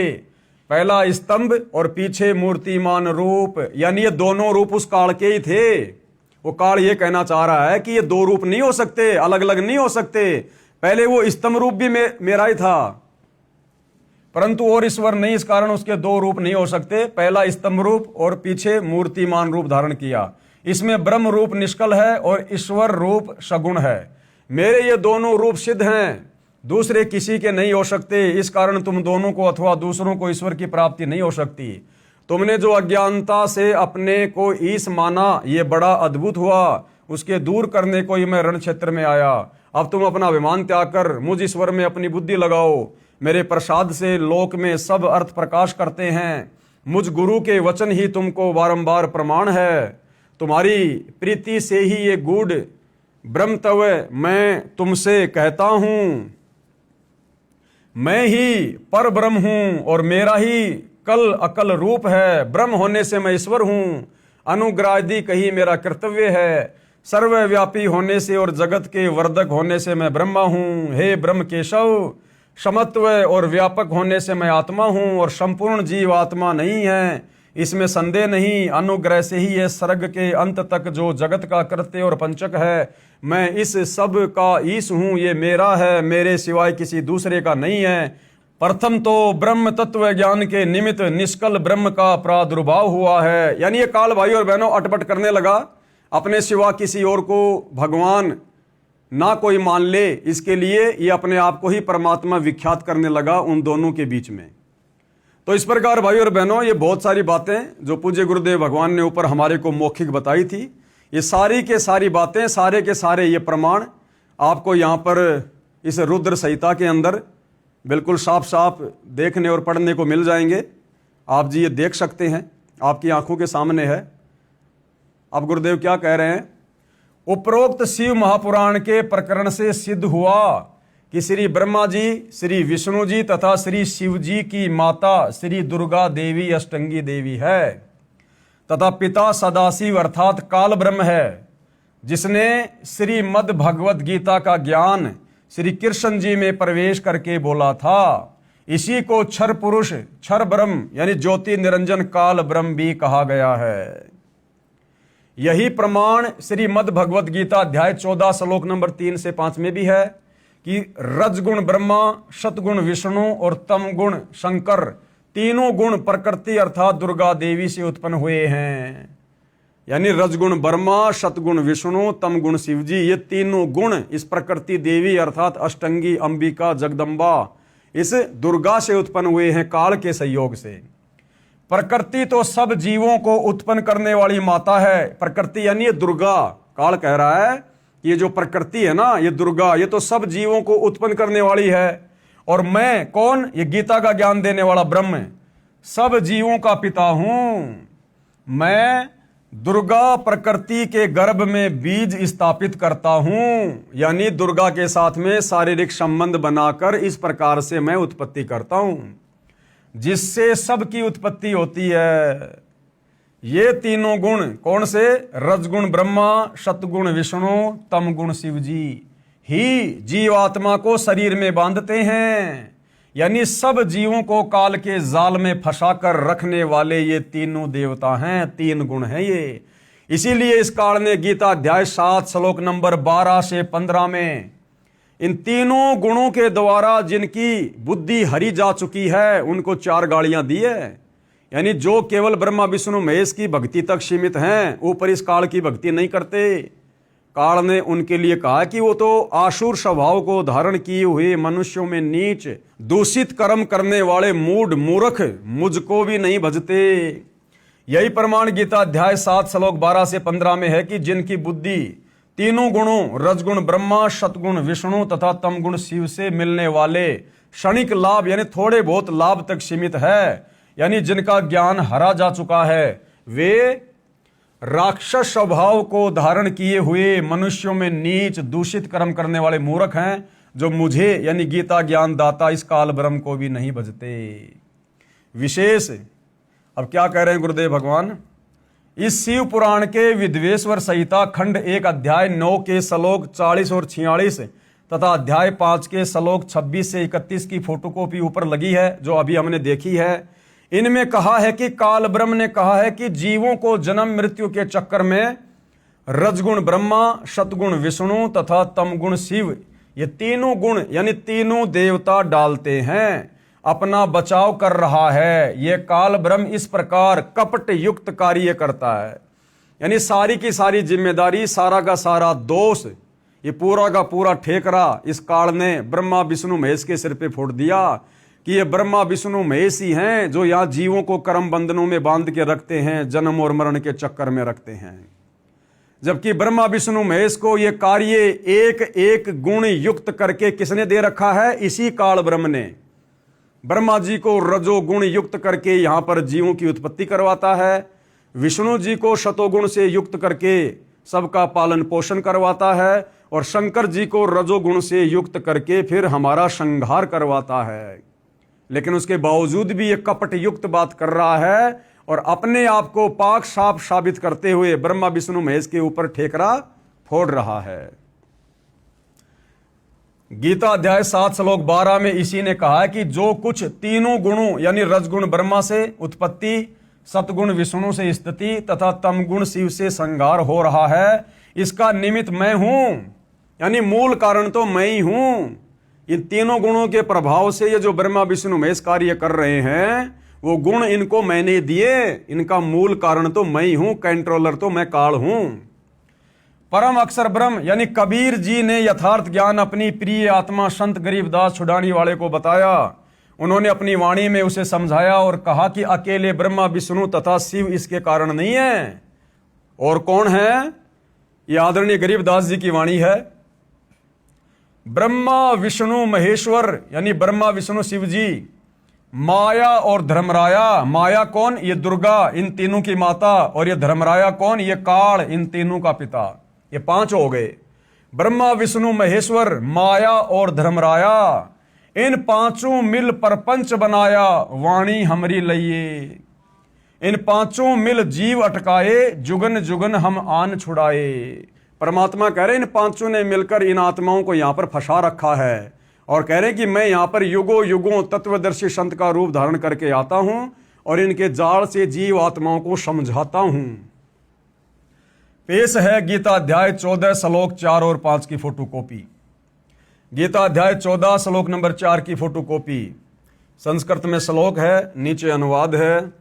ये काल ब्रह्म गीता का ज्ञान देने वाला क्या कह रहा है? हे अर्जुन, नाना प्रकार की सब योनियों में जितनी मूर्तियां अर्थात शरीरधारी प्राणी उत्पन्न होते हैं, नाना प्रकार की सब योनियों में यानी 84 प्रकार की योनियों में जितने भी जीव जंतु हैं, जितने भी शरीरधारी प्राणी हैं, गधे, कुत्ते, सूअर, इंसान, कीट, पतंग। हे अर्जुन, नाना प्रकार की सब योनियों में जितनी मूर्तियां यानी शरीर अर्थात शरीरधारी प्राणी उत्पन्न होते हैं, ये प्रकृति यानी दुर्गा तो उन सब की गर्भ धारण करने वाली माता है, और मैं यानी काल बीज को स्थापन करने वाला पिता हूं। यानी ये जो 21 ब्रह्मांड के अंतर्गत जितने भी प्राणी हैं, चाहे ब्रह्मा विष्णु महेश हैं, 33 करोड़ देवी देवता हैं, ऋषि मुनि है, आप और हमारे जैसे सामान्य इंसान हैं, ये काल गीता अध्याय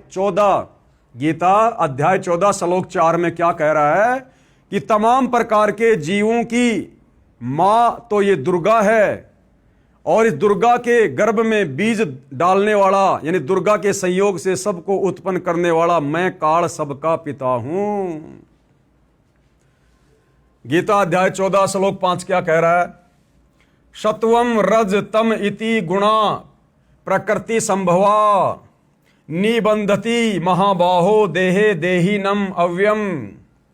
ये काल ब्रह्म क्या कह रहा है? हे अर्जुन, सत्व गुण, रजोगुण और तमोगुण यानी ब्रह्मा विष्णु महेश, ये प्रकृति से उत्पन्न तीनों गुण, प्रकृति कौन? दुर्गा से उत्पन्न ये तीनों गुण कौन? रजगुण ब्रह्मा, सतोगुण विष्णु, तमोगुण शिव जी, अविनाशी जीव आत्मा को शरीर में बांधते हैं। यानी हम सबकी आत्माएं अविनाशी है, आत्मा कभी किसी की नहीं मरती, लेकिन इस अविनाशी आत्मा को इस काल के रिमोट से ये ब्रह्मा विष्णु महेश यहां पर कर्म बंधनों में बांध के रखते हैं तीनों गुणों के प्रभाव से। तो बताओ भाई और बहनों, तीनों गुणों के प्रभाव से हम सभी इंसानों को कर्म बंधनों में बांधने वाले कौन? ब्रह्मा विष्णु महेश। और ब्रह्मा विष्णु महेश के माध्यम से हम सभी जीव आत्माओं को बंधवाने वाला कौन? ये काल और दुर्गा। और सारा संसार इसी काल और दुर्गा की और इस ब्रह्म की पूजा में लगा हुआ है, जिन्होंने हम सबको यहां पर कर्म बंधनों में बांध रखा है, जन्म और मृत्यु में रखते हैं। तो भला इनकी पूजा करने से हमारी मुक्ति कैसे होगी? ये विचारणीय विषय है।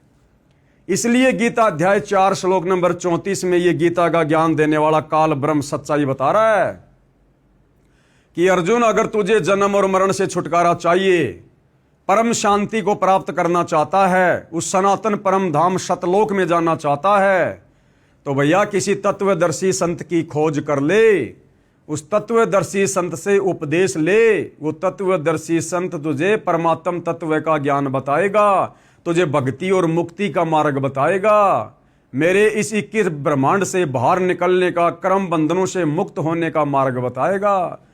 तब तेरी गति होगी, तेरी सदगति होगी, तुझे पूर्ण मुक्ति मिलेगी।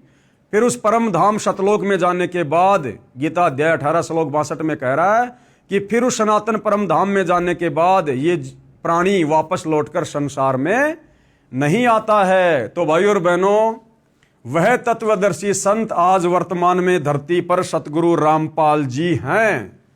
ये स्वयं परम अक्षर ब्रह्म हैं, सच्चिदानंद घन ब्रह्म हैं। ये स्वयं ही कबीर देव हैं, क्योंकि स्वयं कबीर देव के अलावा तत्वदर्शी संत की भूमिका संसार में कोई भी नहीं कर सकता। इस 21 ब्रह्मांड का स्वामी काल ब्रह्म, और काल ब्रह्म कह रहा है कि मुझे भी तत्व ज्ञान नहीं है। तो बताओ फिर तत्वदर्शी संत को कैसे हो जाएगा, यदि तत्वदर्शी संत भी आप और हमारी तरह एक सामान्य इंसान होगा और काल के 21 ब्रह्मांड का निवासी होगा। इसलिए जो तत्वदर्शी संत है, जिसके विषय में गीता ज्ञान दाता अध्याय 4 श्लोक 34 में अर्जुन से कह रहा है, वह तत्वदर्शी संत स्वयं ही परम अक्षर ब्रह्म होता है, और वर्तमान में वह तत्वदर्शी संत सतगुरु रामपाल जी है। भाई और बहनों, जितना जल्दी हो सके इस शुभ अवसर का लाभ उठाओ, इस ज्ञान को अच्छे से समझकर अति शीघ्र सतगुरु रामपाल जी की शरण ग्रहण करो, अपनी मुक्ति का मार्ग प्रशस्त करो। आप ये ना सोचो कि मुझे कोई दिक्कत नहीं है, मेरा तो बढ़िया परिवार है, बढ़िया बिजनेस है, लंबी गाड़ी है, बड़ी कोठी है, बच्चे मेरे नौकरी लग रहे हैं, मैं बड़ा अधिकारी हूं, या मैं तो पेंशन आ गया हूं, हजारों लाखों रुपये मेरी पेंशन है। भाई और बहनों, जीवन केवल इतना ही नहीं है। अरे ये सुख कितने दिन का, 10, 20, 50 साल का। अगर आप कोई अधिकारी है, कोई मंत्री है, मान लो आपकी कल को पेंशन बन जाएगी, तो कब तक का सुख है ये? जब तक जियोगे तब तक तो पेंशन मिलेगी। और बुढ़ापे का कष्ट वो पेंशन दूर नहीं कर सकती। जब शरीर में कोई रोग हो जाएगा, भयंकर पीड़ा होगी, कैंसर होगा, वो पेंशन दूर नहीं कर पाएगी। अपने कर्मों का फल तो भोगना पड़ेगा। और ये शरीर छूटने के बाद फिर अगला जन्म मिल गया लक 84 में गधे कुत्ते सूअर का, क्योंकि विधान है जाना पड़ेगा। क्योंकि एक मनुष्य जन्म लक 84 योनियां भोगने के बाद मिलता है। तो ये मनुष्य जन्म यदि तुमने सत भक्ति करके सफल नहीं किया, तो अगला जन्म कहां? गधे कुत्ते सूअर का। अब बताओ फिर सूअर की योनि में तुम्हें कौन पेंशन देगा? कौन तुम्हारे बेटा बेटी बुढ़ापे में तुम्हारी सेवा करेंगे? कौन तुम्हें इज्जत देगा? तो अपने आगे का भविष्य देखो, अपने अगले जन्म देखो, अपनी ज्ञान वाली आंखों को थोड़ा आगे फैलाओ, थोड़ा आगे का देखो, सोचो। और आगे का देखा सोचा जाएगा तत्वदर्शी संत के सत्संग सुन के। अन्यथा ये काल सबकी आंखें बंद रखता है। इसने ब्रह्मा विष्णु महेश की आंखें बंद कर रखी है। अध्यात्म के मामले में आप और हमारी 2 कोटि के जीवों की कैसे खुलने देगा? तो भाइयों और बहनों, आज मौका है।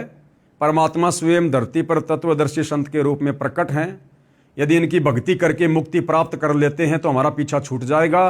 अन्यथा फिर युगों युगों के लिए हम इसी प्रकार से कर्म बंधनों में बंध जाएंगे और ये हमारी दुर्गति काल इसी प्रकार से करता रहेगा। तो भाइयों और बहनों, आज के वीडियो में केवल इतना ही। कल परमेश्वर के आशीर्वाद से हम पवित्र पुस्तक हिंदू साहिबान नई सिमजी गीता वेद पुराण इसके 6ठे अध्याय में चलेंगे। और 6ठे अध्याय में फिर हम क्या देखेंगे? श्री ब्रह्मा, श्री विष्णु व शंकर जी ही 3 देवता है और ये ही 3 गुण हैं जो हमारे को, यानी इस अविनाशी आत्मा को शरीर में बांध के रखते हैं, काल का भोजन बना के रखते हैं। तो आज गुरुदेव के आशीर्वाद से केवल इतना ही। गुरुदेव हम सभी को आज्ञा दें, आशीर्वाद दें, हमारा मार्गदर्शन करें। बंदी छोड़ सतगुरु रामपाल जी भगवान की जय हो।